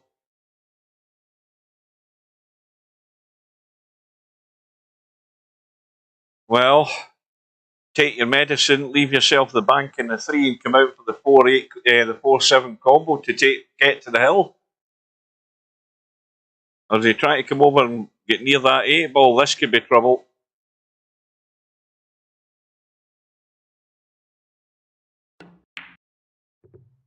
Uh-oh. Yeah, you actually put your foot in it there, Matt, didn't you? Yeah. The whitewash is on the line here, Matt. You need to pull your finger out.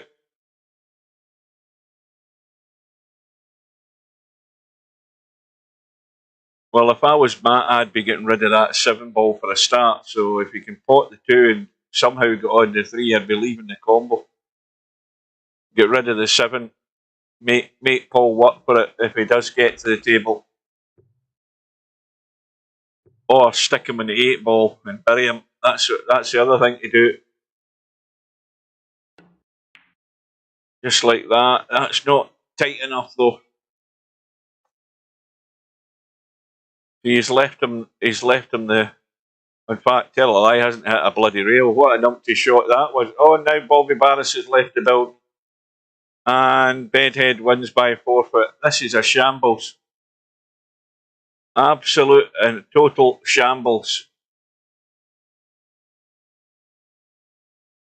Well, there you go.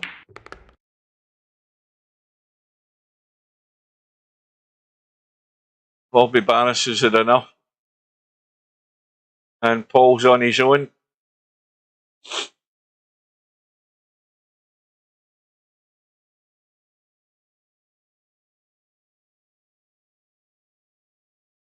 He's been strung out to dry well and truly.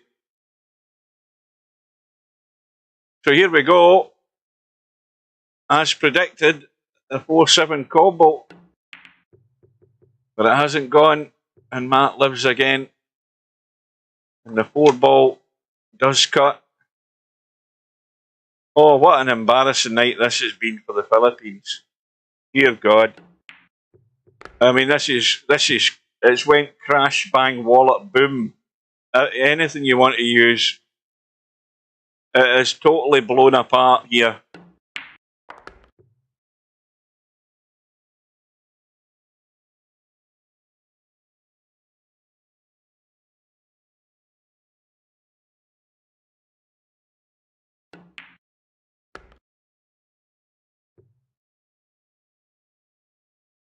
Well, Matt will be breaking for the match because even I could get these 3.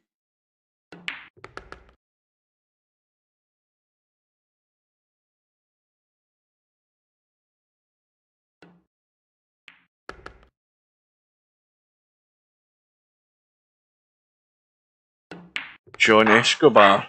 Wonder if he's a drug dealer. Where's he from? Oh, he's from the Philippines. Is he went out and come in? Is he went out and come in under another name? I think there's something dodgy going on here.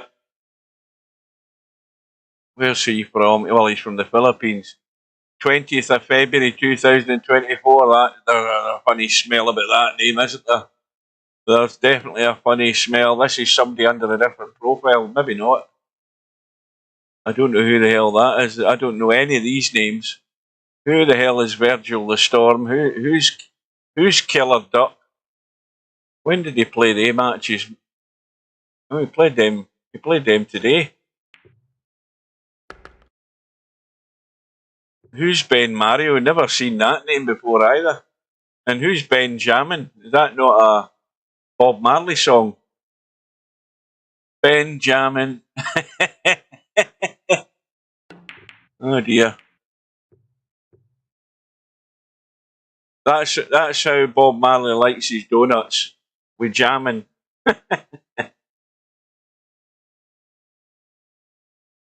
Right.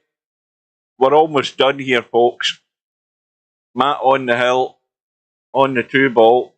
Now this is tight around the corner to come around the shorter side of this 3. Oh, he's checked it up. Quite happy to leave the combo. Why did he not go tight round the corner? Why did he not go commentator's eye route and go there, and there to get on the 3 that way? Because then it's handy getting over for the 4. I think he's made his life a bit tougher there. I would have went tight round the corner. Big gap to get into that there. But anyway, he might regret it now. Now, what does he do here? Play a gentle little billiard off the 3 onto the 6. Can you push the 3 along the short rail? You know, just play for a bump. No, he's playing the cut. 3 stays on the table, as does the cue ball.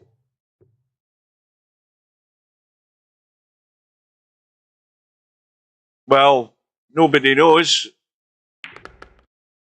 But Paul has... Oh, hang on a minute here. Hang on a minute. Oh, he's okay. We're going hill here, I think. Am I going to tempt fate? But it's funny how Bobby Barris left the building. Suddenly John Escobar turns up from the Philippines, who's only had an account for a few days. I'm saying nothing. I'm not jumping to any conclusions here. Work it out yourself. Right, well, Paul, I don't even grudge you winning this. If only because you've been humiliated by your teammates tonight, mate. I don't grudge you winning this. Yeah, well, the whole object of the game when you're given 5 and out is you don't give the other guy many shots at the table because they bang balls all over the place for them to go in. Bedhead would have done the right thing, keeping it tight, put them in trouble. That's how to handle 5 and out. Plus, if you keep potting balls and he doesn't get to the table, that's another way of handling it. Well, the bank is dead set pretty much, I think. Oh, he's gone for the cut. He's running loose. But the 2 does go. Now, if you cut this and you sort of stun it a wee bit, you've got to stun it a wee bit to get down through the gap. What's he trying to do? It looks as if he's trying to draw this.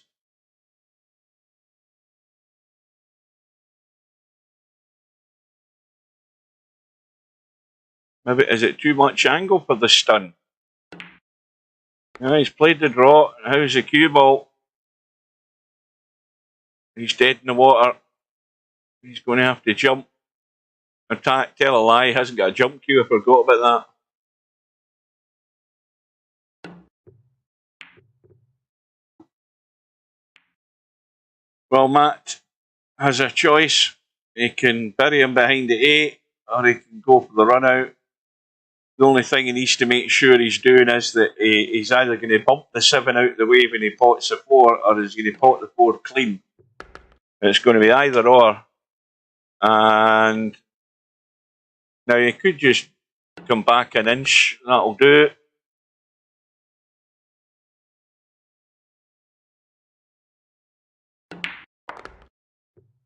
Yeah, but like I said, you know, Bedhead, I think when I checked it, it was 2-0 up, and I'm thinking, well, Bedhead, you know, you've got to keep it tight and not give the guy any sort of chance to start banging at balls. If you've got him hooked and he's in trouble and he's having to kick, then that's why he's not getting many opportunities. So if he's a bit pissed off about that, then that's tough cheese.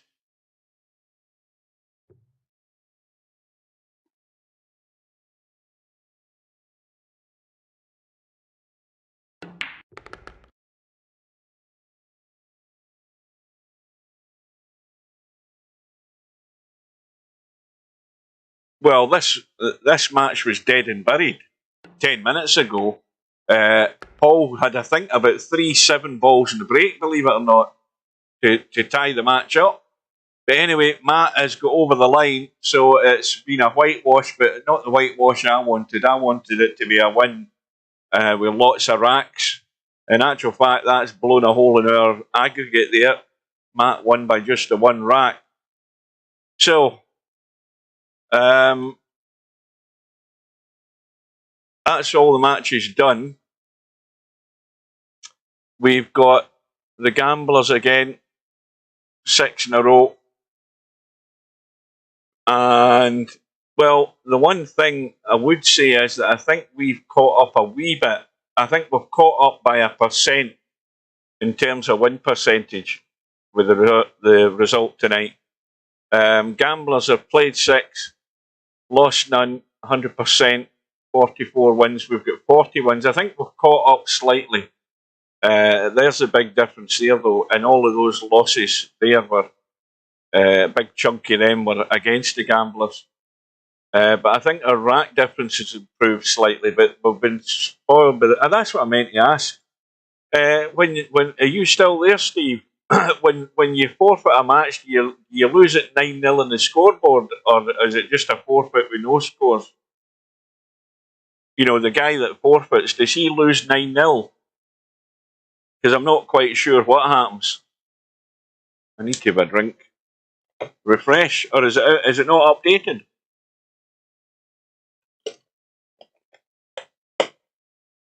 You don't remember. I mean, there you go. That's the only person you can ask to tell you and give you the proper information you need to know where you stand, and he doesn't know. No wonder folk complain. Did that? It's updated, is it not? Still 6-0 to the Gamblers. What was there to update, Larry?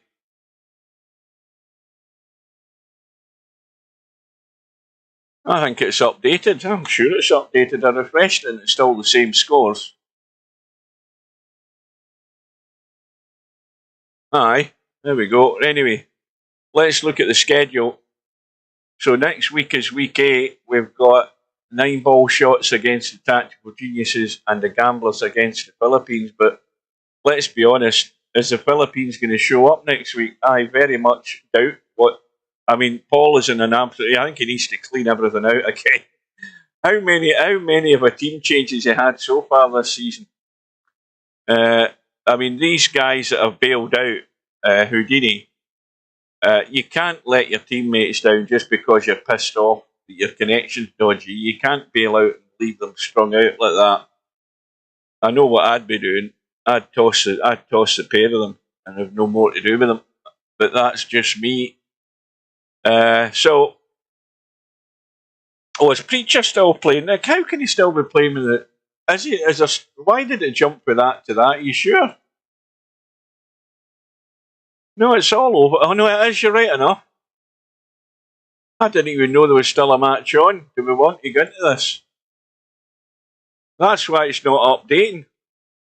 I thought I didn't even know there was a match still on. I thought it was finished. Let me have a look. Right, aye. Why did I think it was all over? Because that tab changed and I never touched that tab. It had jumped to the sort of the standings, and I never looked at the standings. It was there, and I thought it finished. Right, so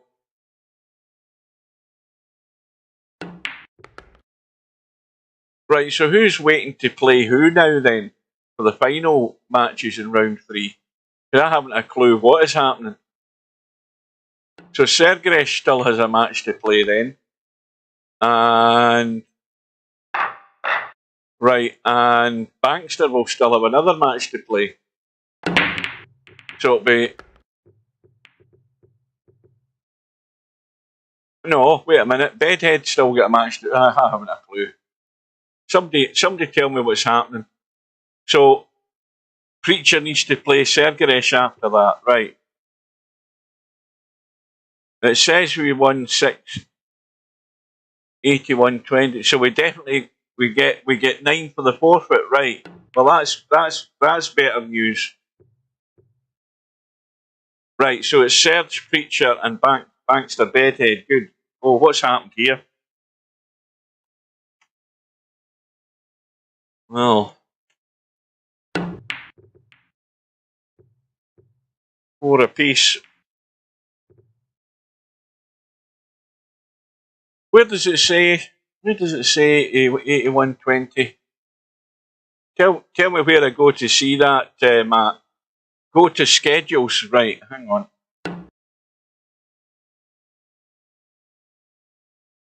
All right, I see now. Yeah, I've got you now.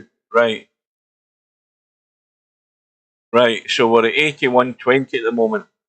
Right.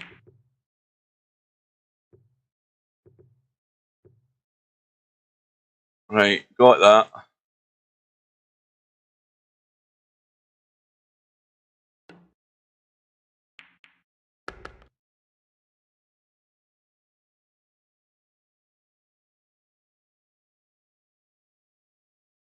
So Preacher getting a 5 ball.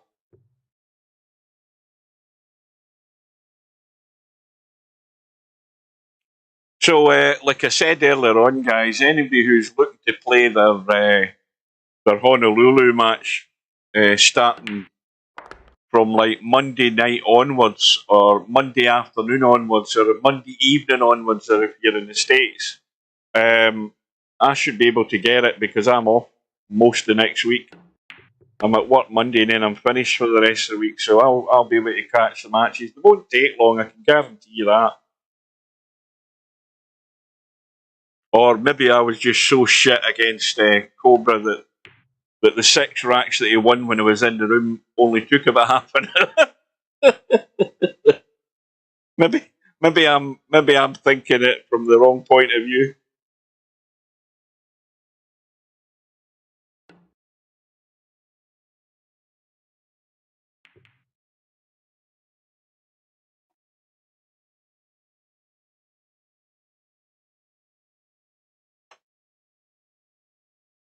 Oh, he's got to be almost on the point for this. And that was well done. Very well done. So Preacher into the lead.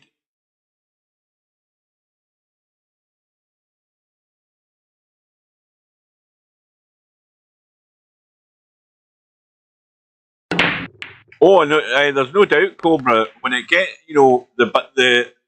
the tricky part is the early part of the rack. As soon as it tidies up, then, if you're any good at banking the ball, then the rack's over pretty quickly.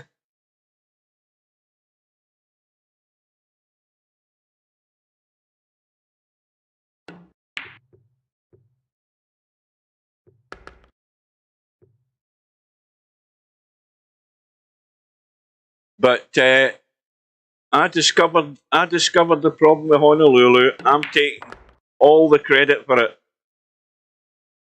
because Cobra wasn't paying attention. I discovered the problem with Honolulu in a challenge room. You basically have to have call shots set on if you want to play it in a challenge room. Simple as that until Steve fixes it.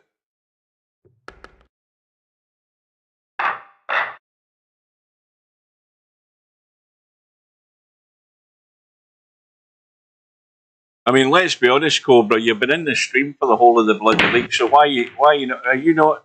You're not in the league, are you? I just don't know. I don't know what team's what here. So you should be in. You should get yourself into bloody Paul's team and do the guy a favour. If you're sitting here scratching your ass watching this and eating Chinese, I mean, you should be in there giving the guy a hand. And at least be somebody that can be showing up and being reliable. You'll be in for the rest of the season, by the way, when you do sign up to his team. I can guarantee you that. Yes, you have. Don't kid us on. Suddenly it's 7-4 to Preacher.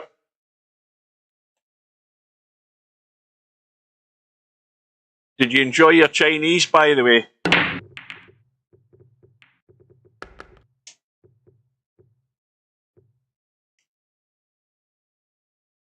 Well, that's what I meant to say to you. I was that Rick Stein. That Rick Stein, the guy from Cornwall or whatever the hell it is, Padstow down south, where he's got his restaurant, and he's done that cookery show that's on about 6:30, where he's been going all round the UK. I was watching him last week, not this week. It was last week I was watching it, and he was in. Was it last week? He was in London. And I think I was about to get my dinner. So I was watching him, and he was in London, and guess where he was? He was in Chinatown in Soho. And of course it was all Chinese food. And I was sitting salivating in front of the telly. And I was actually talking to the television. I'm saying, look, just give me a plate of that right now. I mean, oh God. He made a beef. Was it a beef chop suey he made or something? Oh, God. Oh, this thing looked lovely. I would have wolfed that down in the blink of an eye. And then dim sum. they were showing you these guys making dim sum. These guys are experts. I mean, flattening out the sort of phyllo pastry stuff and wrapping them up. Oh.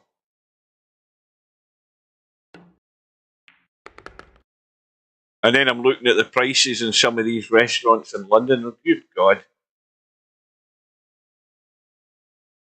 I mean, like, the restaurants he was going into, you caught a glimpse of some of the menus. You're talking 30 quid for a dish of Chinese food. 30 quid.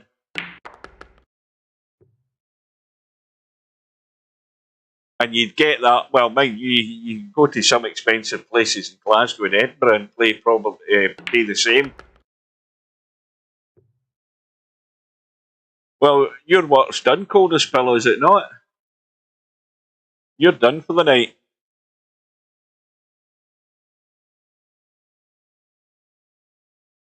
Well, needless to say, if you're still there, Larry, you're in for the rest of the season, I think. It'll be Bill, Larry and Tam next week, unless something crops up. Matt's not going to be here.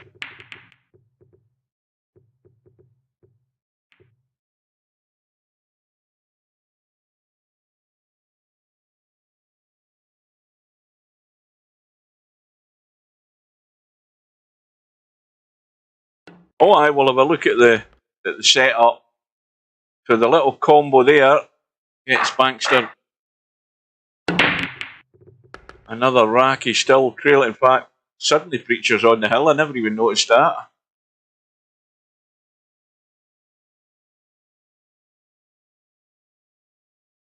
Yeah, Paul needs somebody like Larry in his team, somebody that's reliable and can at least show up.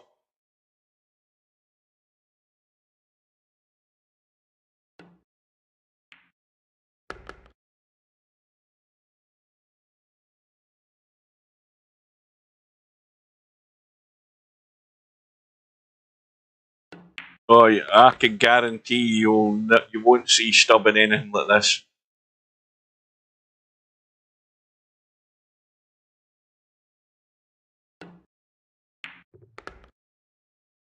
Stubb was in the stream earlier on, was he not? Or was he in a room? Did I not see Stubb in the chat somewhere? Or am I just imagining it?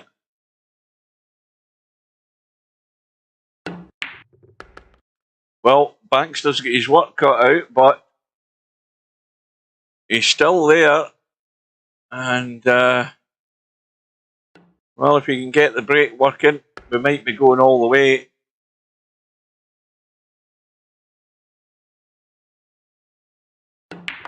Saturday night doubles. I bet you that's going to die tonight, because this thing's ran on, 2 hours now. Right, Tam, see you next week. Don't forget.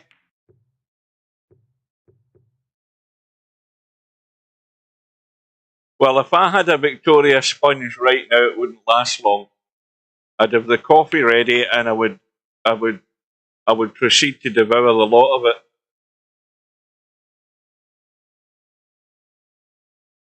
That, or maybe apple strudel and cream.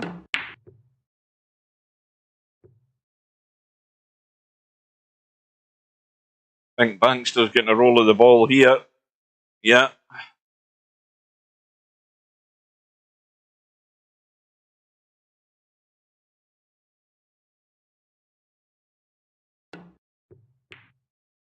Oh, I'd eat anything like that. You don't need to ask me about anything like that. I would eat that. Yeah. I watched. It was it on the? I think it was maybe in the BBC, the breakfast program, and it was Greg Davis, not Greg Davis. What the hell do you call him? Greg. What's the name of that guy? The guy with the baldy head, not John Turode, the other guy. What do you call him? You know they do the MasterChef thing. What do you call him? Greg Wallace. Right, I was watching that. Was it yesterday morning? And Though maybe it was a clip of it was a clip of a program he'd done. I don't know whether it was a promotional thing, but you know where he was? He was in the McVitie's Jaffa Cake factory, and he was going through them with the process of how they make Jaffa cakes. He was in seventh heaven in that place. And it's amazing how the technology is set. Right, the Jaffa cake gets there's obviously the sponge bottom of the Jaffa cake, and they squirt the orange jelly onto the top of it. And as it goes along the conveyor belt's designed so that there's another conveyor belt just below it with the that's not going to get to the hole. There's another conveyor belt that runs just below the top conveyor belt, and all the Jaffa cakes go along, thousands of them at a time, and they get the orange jelly dropped into the middle, and on the bottom conveyor belt's got the patterned chocolate. You know how there's there's the chocolate in the bottom, and when the Jaffa cakes get to the edge of this top conveyor belt, it's designed so that when they tip over the edge, the distance between the higher conveyor belt and the lower belt is such that the Jaffa cakes automatically just flip over so that the jelly lands on top of the chocolate, and you've got the sponge then at the top. And they do, I don't know how many hundreds of thousands of Jaffa cakes they make each day, but I think he said they go through like 30 tons of the jelly, the orange jelly concentrate that they use to make these things. It's a cake, it's not a biscuit. He made a point in saying that in the little clip that we've seen. But I stopped buying Jaffa cakes because a box with whether it's like 10 or 12 Jaffa cakes in it, by the time I've had the first cup of coffee and opened the packet, that's half of the packet gone. And so I stopped buying them. Mini rolls, I love them. Only the chocolate ones. I don't like jam, stuff like that. I don't like strawberry jam or raspberry jam in them. I like chocolate.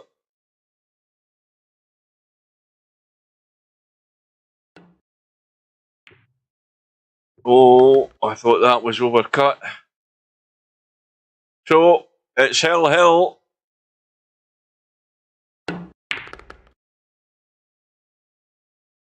Oh, what's he done here? I was going to have a drink there, but I'm going to have to turn and have a look at this. Oh, he's okay. I think he can get enough of it. No, he can't. Oh, he's got a roll of the ball though again. Yeah, bankster.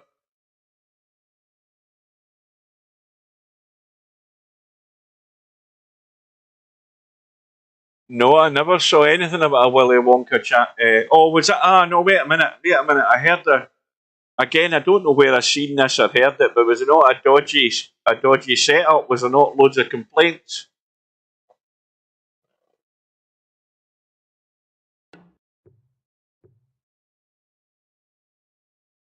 Was it not some sort of shitty thing or something like that? I can't remember what it was about. I did see 45 quid. And apparently it was like a sort of tuckney halfpenny place. It was a pile of crap. Now, what's Brainful out saying? I saw that Coldest Pillow made me laugh. Oh, you're talking the Willy Wonka thing as well. I've got you now. Yeah, I don't know where I caught a glimpse of that. I never looked into it. I saw some. Maybe it was announced. I think it was actually on the news that there was. Maybe it was the Scottish news. I heard it. It might have been that. It might have been reporting Scotland. Well, Bankster gets the bank in. So around behind the 8 and 9 for a fairly straightforward 6. Now, if he can get straight on this and just kill it. No, he's trying to get good on it into the side. And there is a gift for the match for Preacher. All he needs to do is drop it in and not run the cue ball.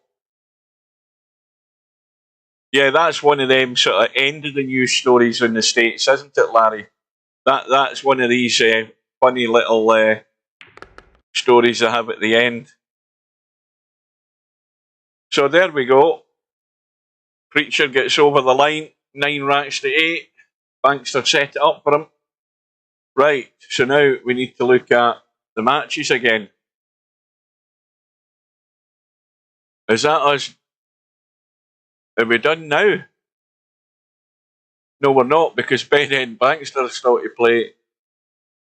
And Preacher and Sergeresh. How long's this going to last tonight? That's well, I think this is going to be the longest session yet. So anyway, the update and the scores is it's now 6-1 to the Gamblers.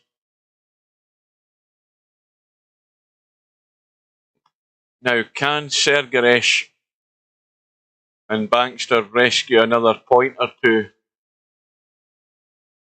I mean, the match is gone.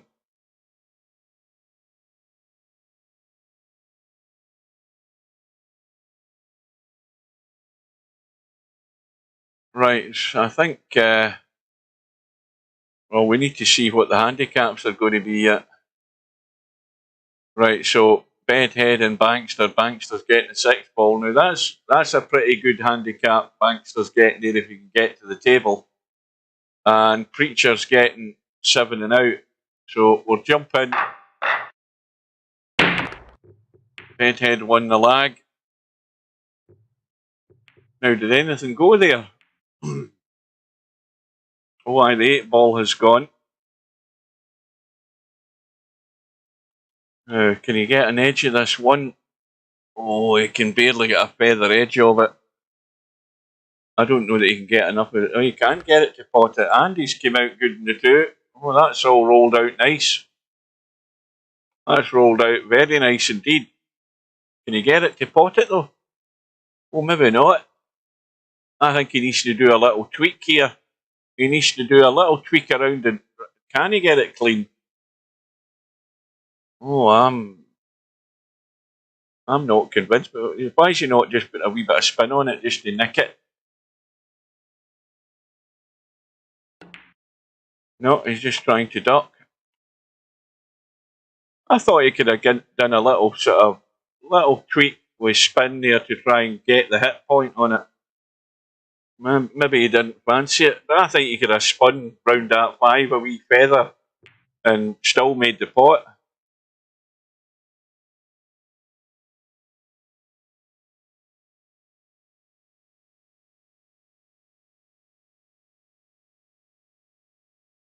Well, I would think that whoever gets the 2 ball is going to get out, whether it be Bankster getting to the 6 ball or Bedhead running out, but there's not a problem other than dealing with the 2 ball.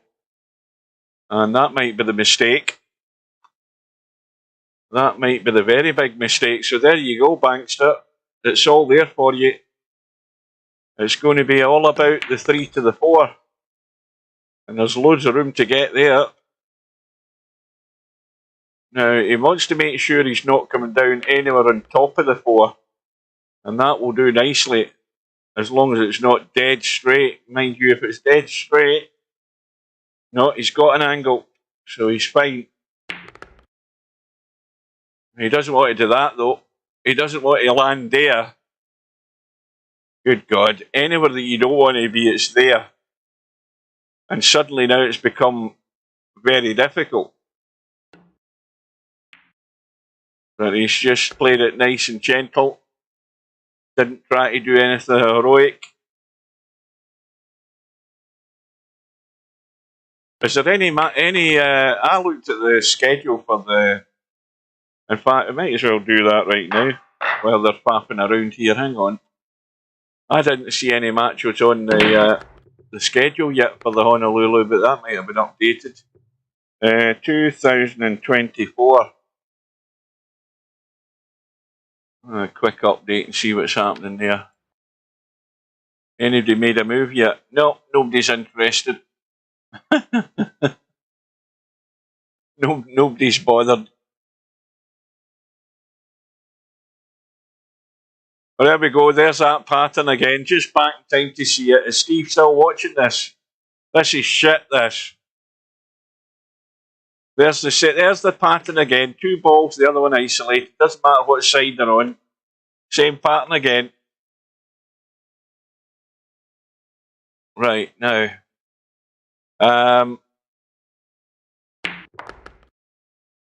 Bankster, 1-0 up, of course. Preacher getting his 7 and out is 2-0 up against Sergaresh.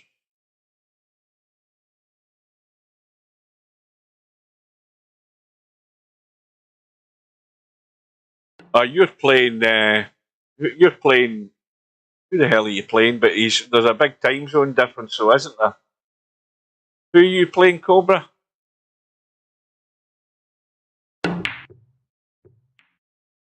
Uh-oh. Acero, that's right, because he's obviously down Tokyo way or wherever it is he is.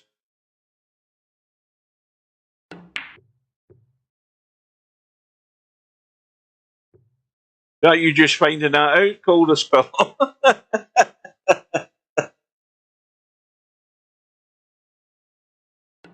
Oh, Stubb will be deadly in the banks.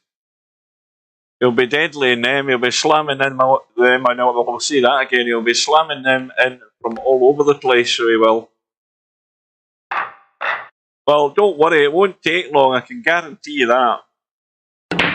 You won't be there for 2 hours in any of these matches.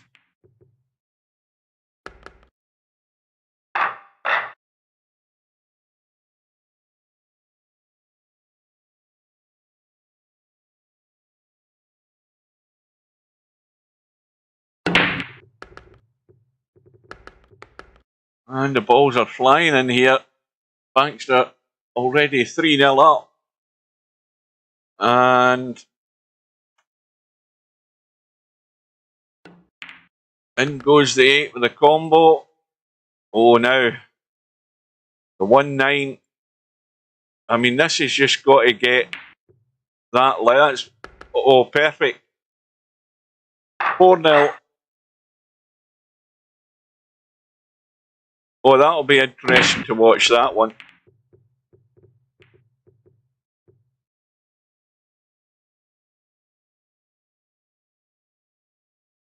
Slim's. I think Slim's at work today. That's why we haven't seen him around. I think he usually does work at this time of day. Obviously, it's still earlier in the afternoon in the States.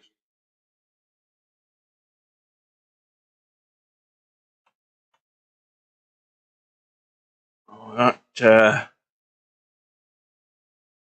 that one will pot. That pot's no problem. And off the drop. Right, quick update. It's now 3-0 to Preacher.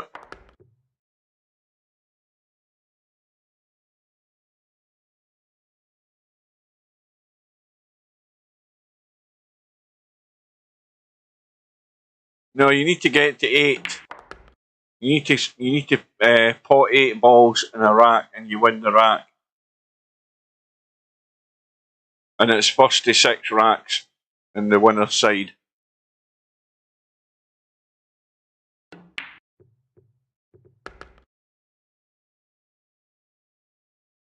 When me and Cobra were playing today, I just to annoy Cobra, I was calling everything. I was saying 5 ball side pocket, this ball that pocket. I mean, the obvious thing is if you're playing somebody that's played in these tournaments regularly and they're reliable and trustworthy, then they'll play it and they'll miss call if it comes to it. It's the numpties like Stubb you need to watch out for.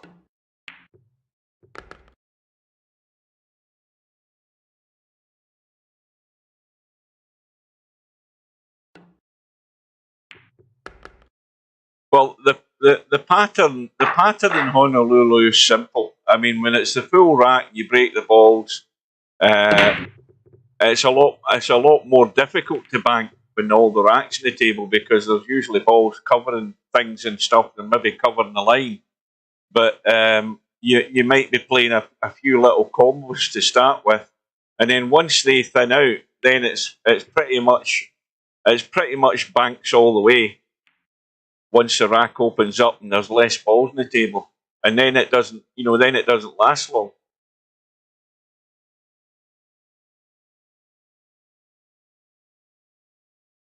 The one thing about Honolulu is you're not going to find an awful lot of safeties going on, because if you're committed to playing a particular shot,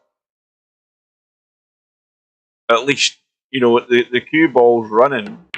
There's a strong chance you're leaving maybe some sort of shot on elsewhere if you miss the shot you're trying to play.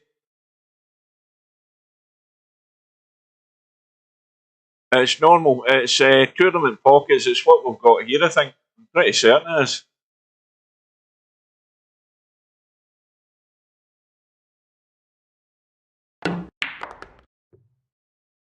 Watch the cue ball. Bye-bye. Now, Bankster's got no problem here. 2-9 combo for a 5-1 lead.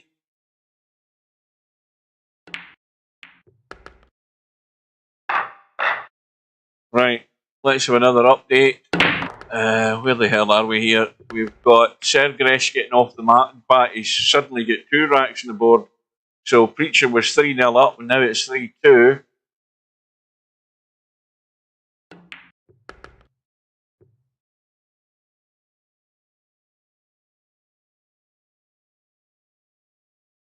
Well, Bankster's got himself in a good position at the moment. Is he going to be able to capitalise? Well, he should do here. He should be 6-1 up.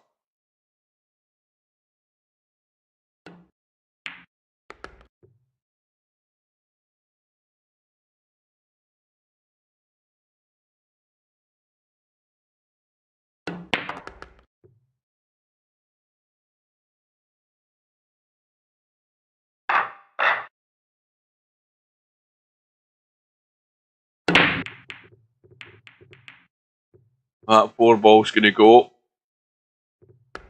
No real shot in the 1. He can bank it into the corner towards the 7 ball. He can cut it back if he wants to have a go at that. And the cue ball's running up to the top right hand corner of the table. So there's a chance if he misses it, he might have some sort of cover.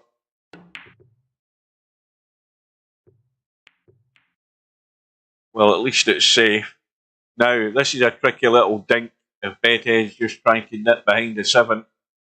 This is a wee touchy one. Because if he doesn't get the cover, that 1 ball will be out in the open, I think.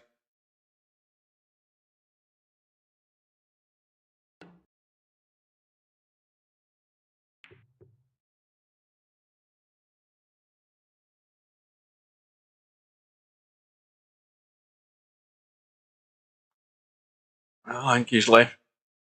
Can he get enough of that for the cut? He's having to bend it a wee bit. No. Oh, hang on a minute. Hang on a minute. There we go.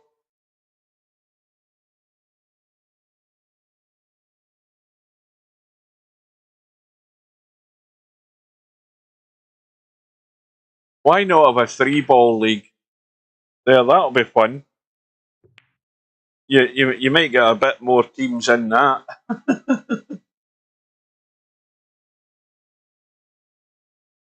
You might get more players thinking, oh, I might be an umpty, but I'm bound to have a chance in a match of 3-ball.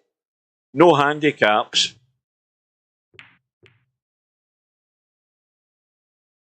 Alright, well, but 6-ball then.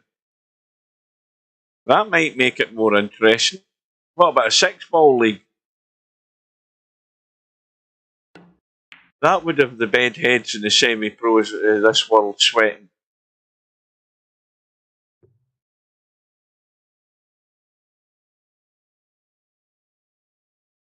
A 5-second time. No, I think that would that would kill Bobby Barris. That the time he takes to set himself up for a shot. Well, there's a mistake by Bankster. Bedhead 6-1 down. Has a chance to get the comeback going.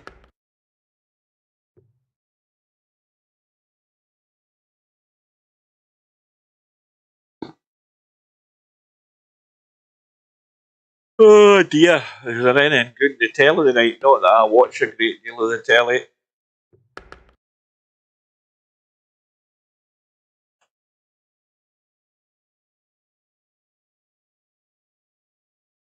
Saturday nights never been good since Brucey stopped doing the generation game. I'm talking about the first time round and the second time round.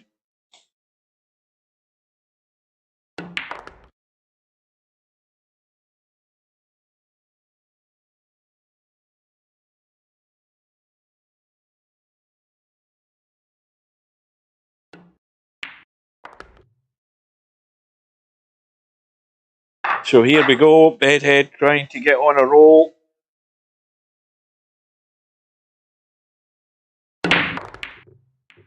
Right, I think watch the cue ball.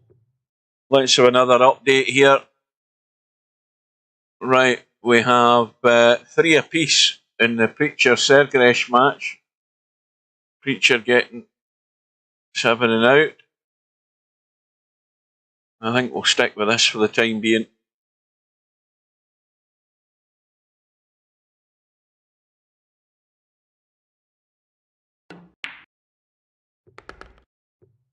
Maybe we need to limit the league on the low end. What does that mean? Explain that in plain English, Steve. What, in terms of keeping numpties out?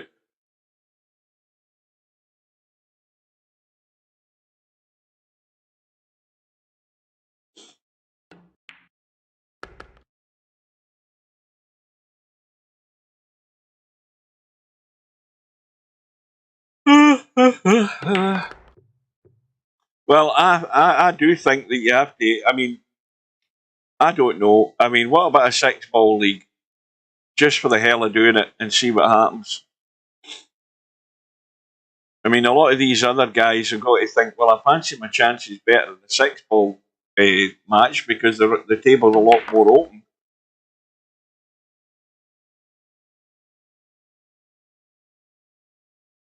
And the question is it worthwhile letting a Filipino team enter into the league? That's what I'm asking. Because, I mean, they haven't had the same problems they had in the first league that we did, although they had problems. But this has been a complete disaster tonight. I don't think you could classify it in any other way than a complete and total disaster. And I feel sorry for Paul. And in fact, I'm more disappointed that Cobra's not even offering himself up as a stand-in and a sub for the rest of the league matches to try and help them out. That's what I'm disappointed about.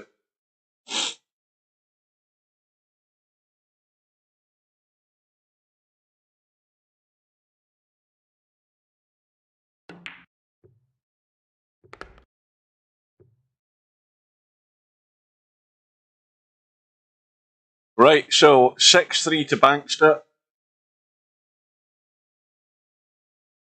Now, I mean, he might bump something here, but you'd think he'd be unlucky not to still have a shot in the 3, but he sort of bailed out in that shot there, didn't he? Because he didn't really have the cue ball under great control.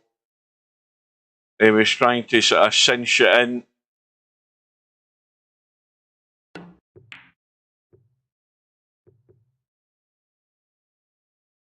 Well, Bedhead will be happy with that, though. Now, it certainly ain't banking.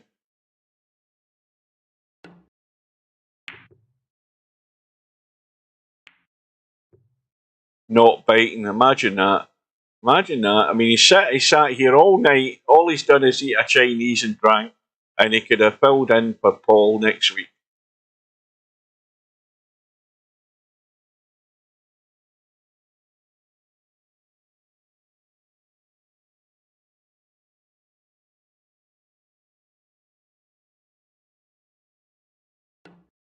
Oh, suddenly get very tired.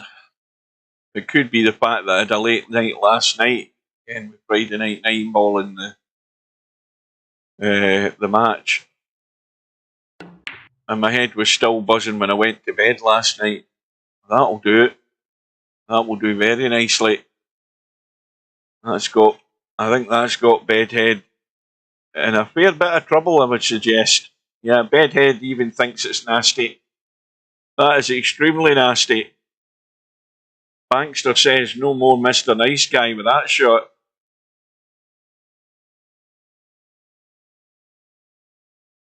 Well, I'll tell you, it'll be a miracle if he gets anything of this.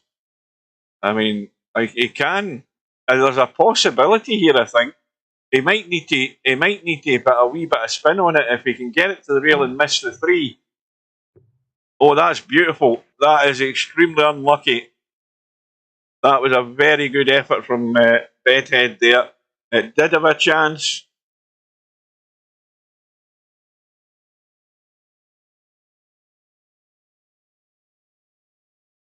Now, can Bankster take full advantage?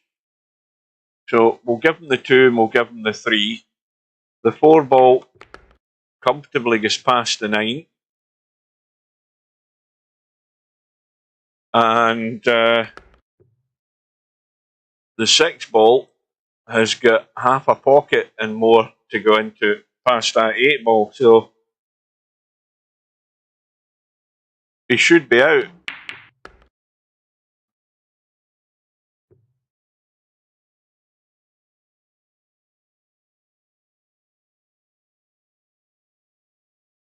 Well, that gets rid of the problem over the pocket.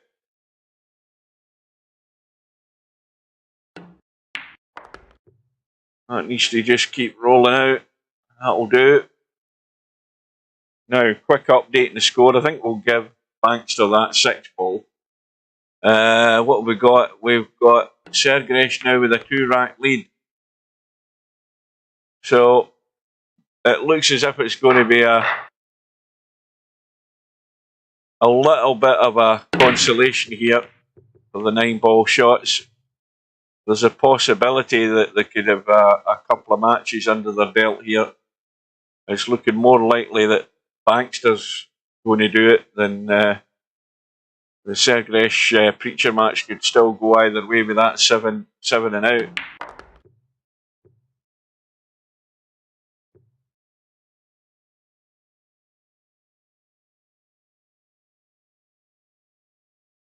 So 3 into the side, just kill the cue ball.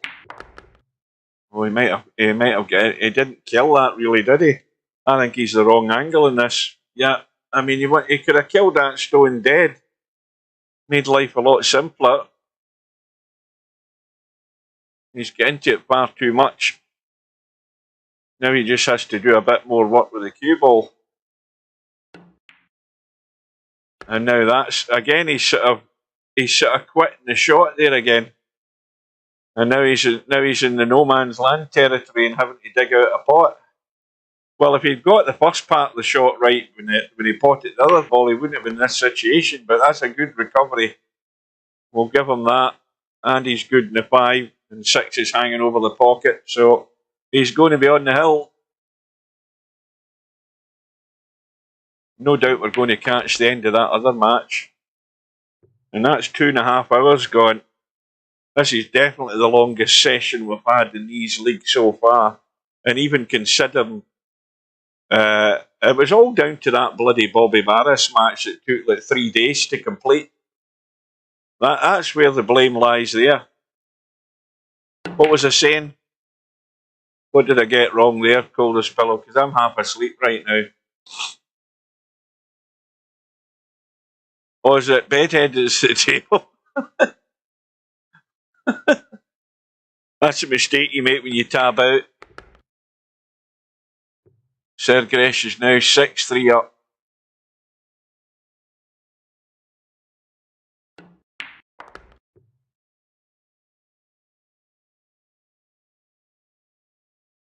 One thing I'd like to know is when Steve chipping in with the league. Otherwise, it's the same as the Tactical Geniuses. It's a 5-man team. I don't want to play. I'm in no fit state to play.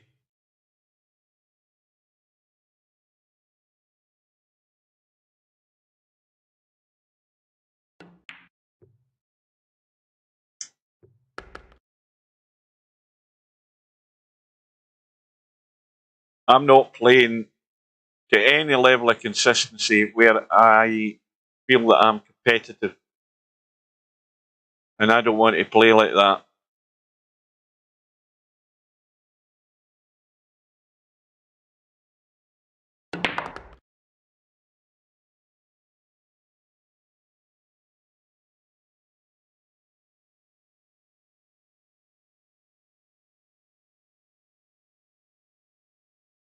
Well, you look at the situation that my team's in. Matt's not in next week. I know that. He's already told me that.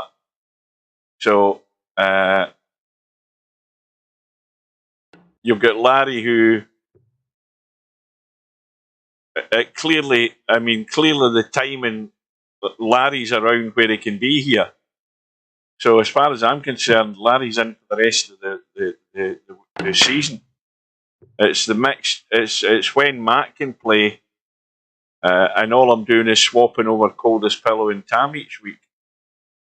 I can't have Bill and Matt playing at the same time, so that won't happen. And the only way it would happen, I think, is if I played, and I want to avoid that if I can.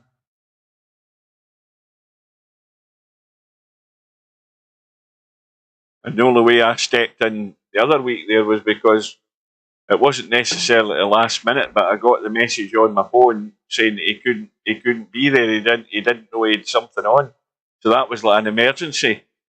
Or else, if any of the other guys were around, I'd have thrown them in instead. Yes, I do, because I won my first 3 matches in the match I played in the first round, so I deserve to get something for that. Pity it went downhill after that, but I have blanked that out my memory. And I'm the bloody captain, and that's another reason.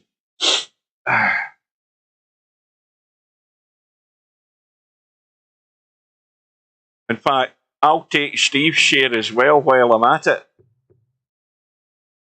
Because he's not paying himself any $V, so I'll take his share. But put it another way, he should put his bloody share into the pot.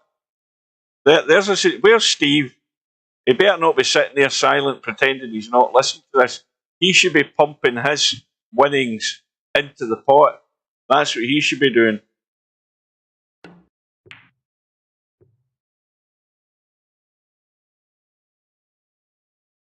Right, quick update. We've got Bankster on the hill, 8-4 up. We've got Sergresh 7-3 up. So it looks as if it's going to be a good finish for the 9-ball shots, but it's all too late.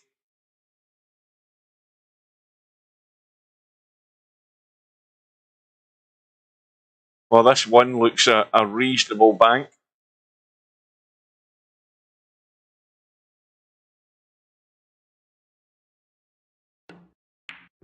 Oh no, he's running for cover. Oh, has he got there?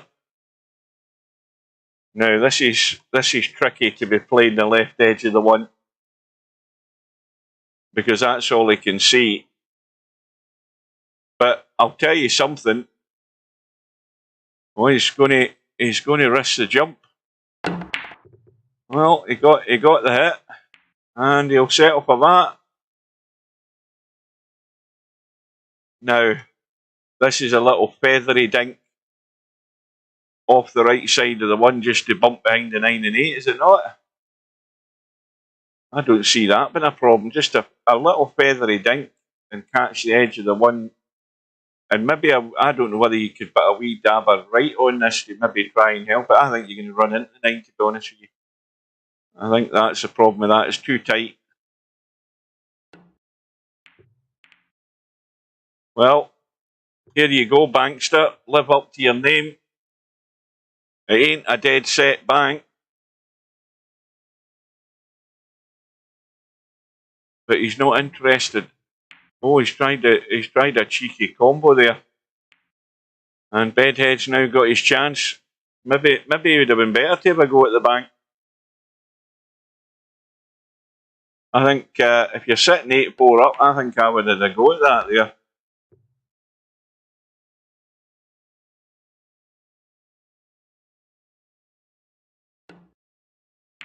Right.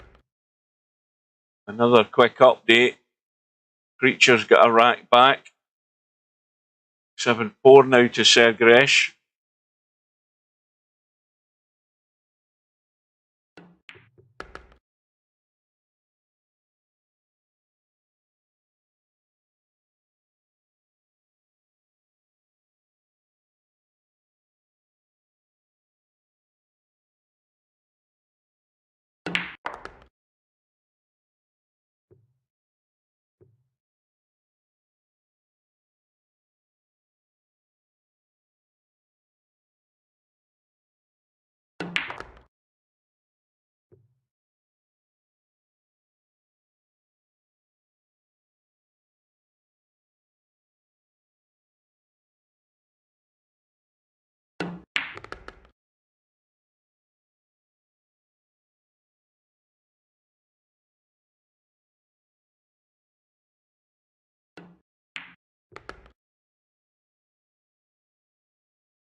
Well, Bedhead is going to prolong the agony for Bankster.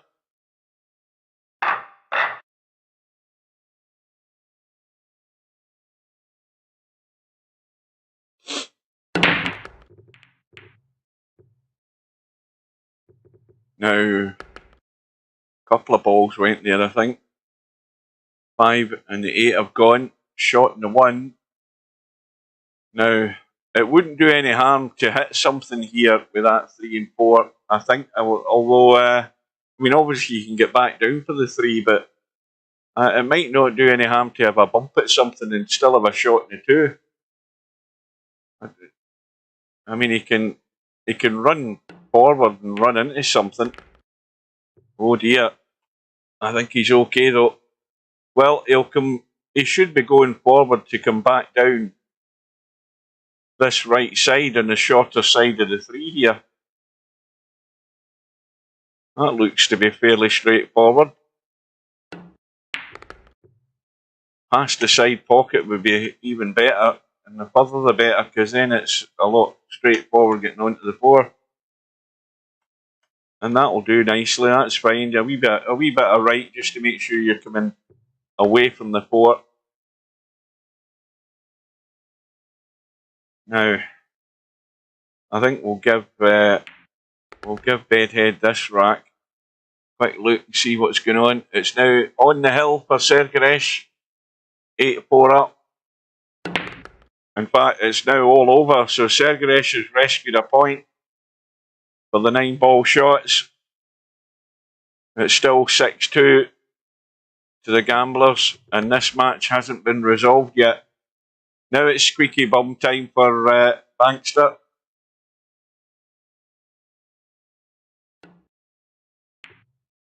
I bet he's regretting he didn't take on that bank that I was talking about. Was it the 3-ball? It might have been better to have a go at that bank than the 3-ball.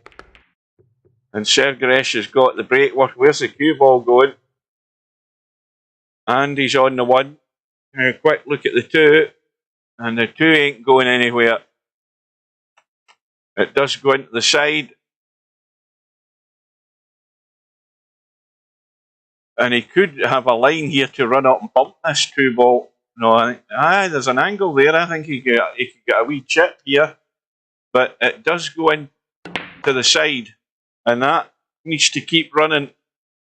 And that's an excellent shot. Now, this could get funny. He might be taking a bigger chunk of this 9-ball here. And you never know what can happen when you brush off the 9-ball and run forward. But I think he's going to take a bigger chunk that he's not going to scratch. I think he'll run off the 9 and still be up on top of the 3 here. Will he? No, he's not. He's going another route.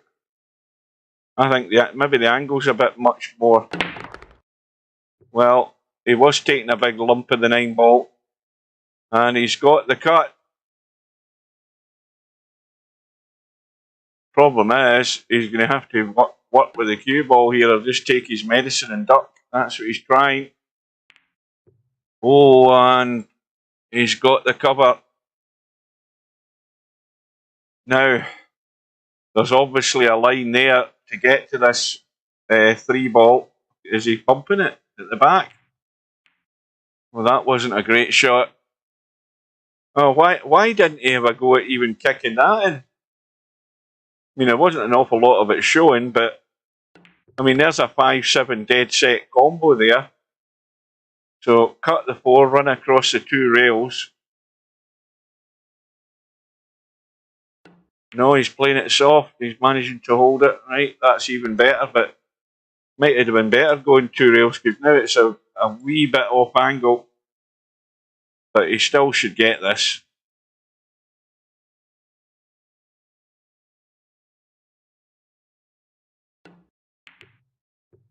And looks very likely Bedhead's going to be breaking to take this all the way.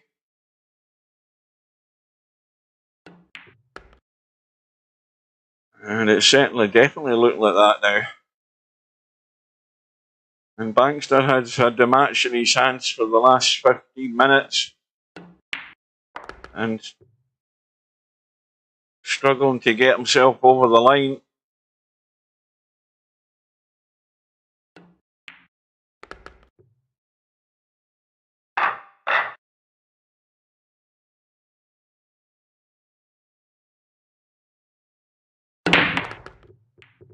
And again, a ball and the 9 ball's gone.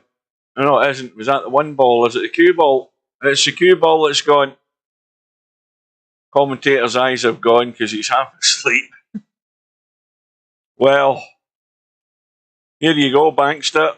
Ball in hand. So 1 and 2, not a problem.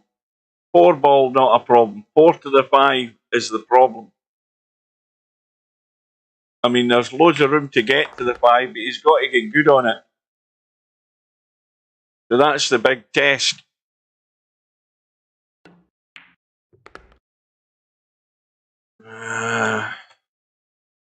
Right, all you need to do is just tweak this inside that 6 ball.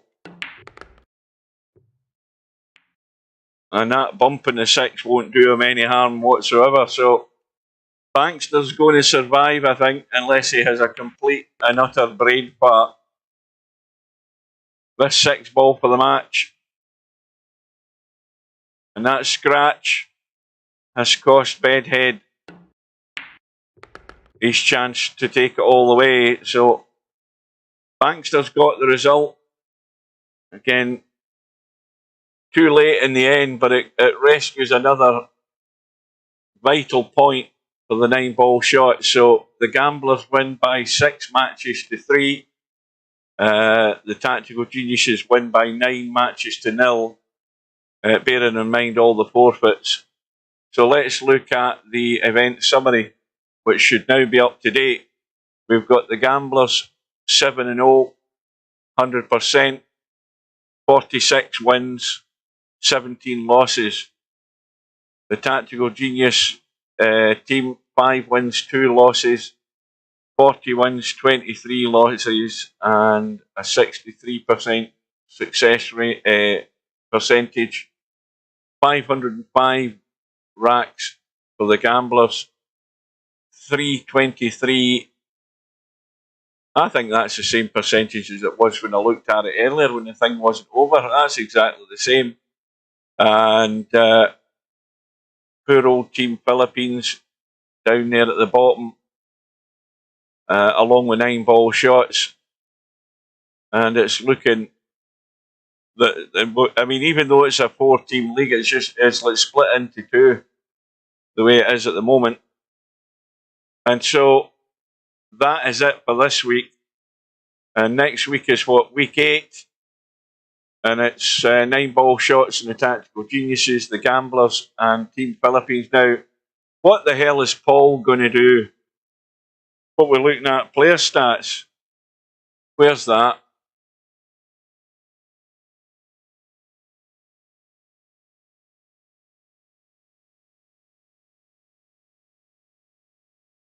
What we're looking at.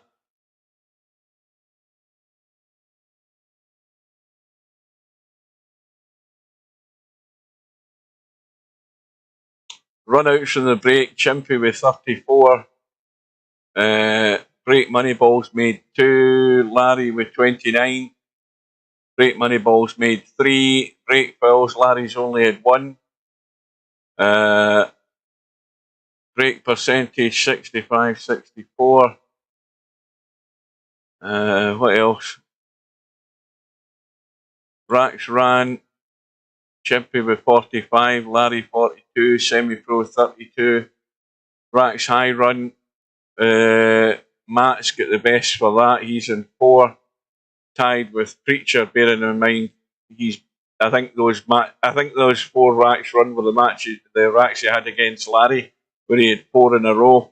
I think that's what it was with those money balls. So the racks high run is tied at the top. You have Larry, Paul, Bedhead, and Brain Pullout, and also Spud Boy on 3. Moneyball shot Chimpy on 99.28. Well, Bedhead's on 100. Now that's a bit, again, it's misleading because obviously players have played and some haven't played. Some have played more matches each week over the season that we've had so far. I don't think there's much else to be taken out of that, is there? Did I miss anything? Was there anything you wanted to see? Aye, it's all refreshed. It's now got the gamblers are on 7 wins. So next week's week 8. Let's go back and look at the. Oh, that's not what I want to go to. Hang on. That's not what I want to go to either. Where the hell are we? Aye, so that's updated. Week 8 next week. So that's how it stands. Right. That is it, folks. What's all this about? Let's have a look at the chat. What happened with Bobby? I see he forfeited. I don't know. Hope he's okay. No happened with Bobby. He tilted. He said FCK this game and forfeited. Oh dear. Well, poor old Paul's got all his troubles to deal with. So, good luck to him with that. I don't know what team lineup he's going to have any week, if anything.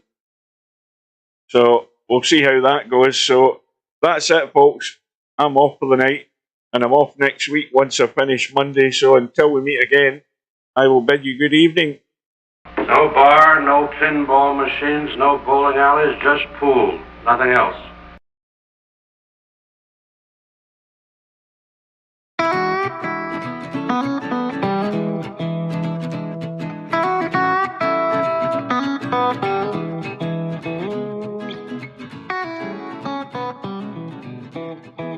Good night, ladies.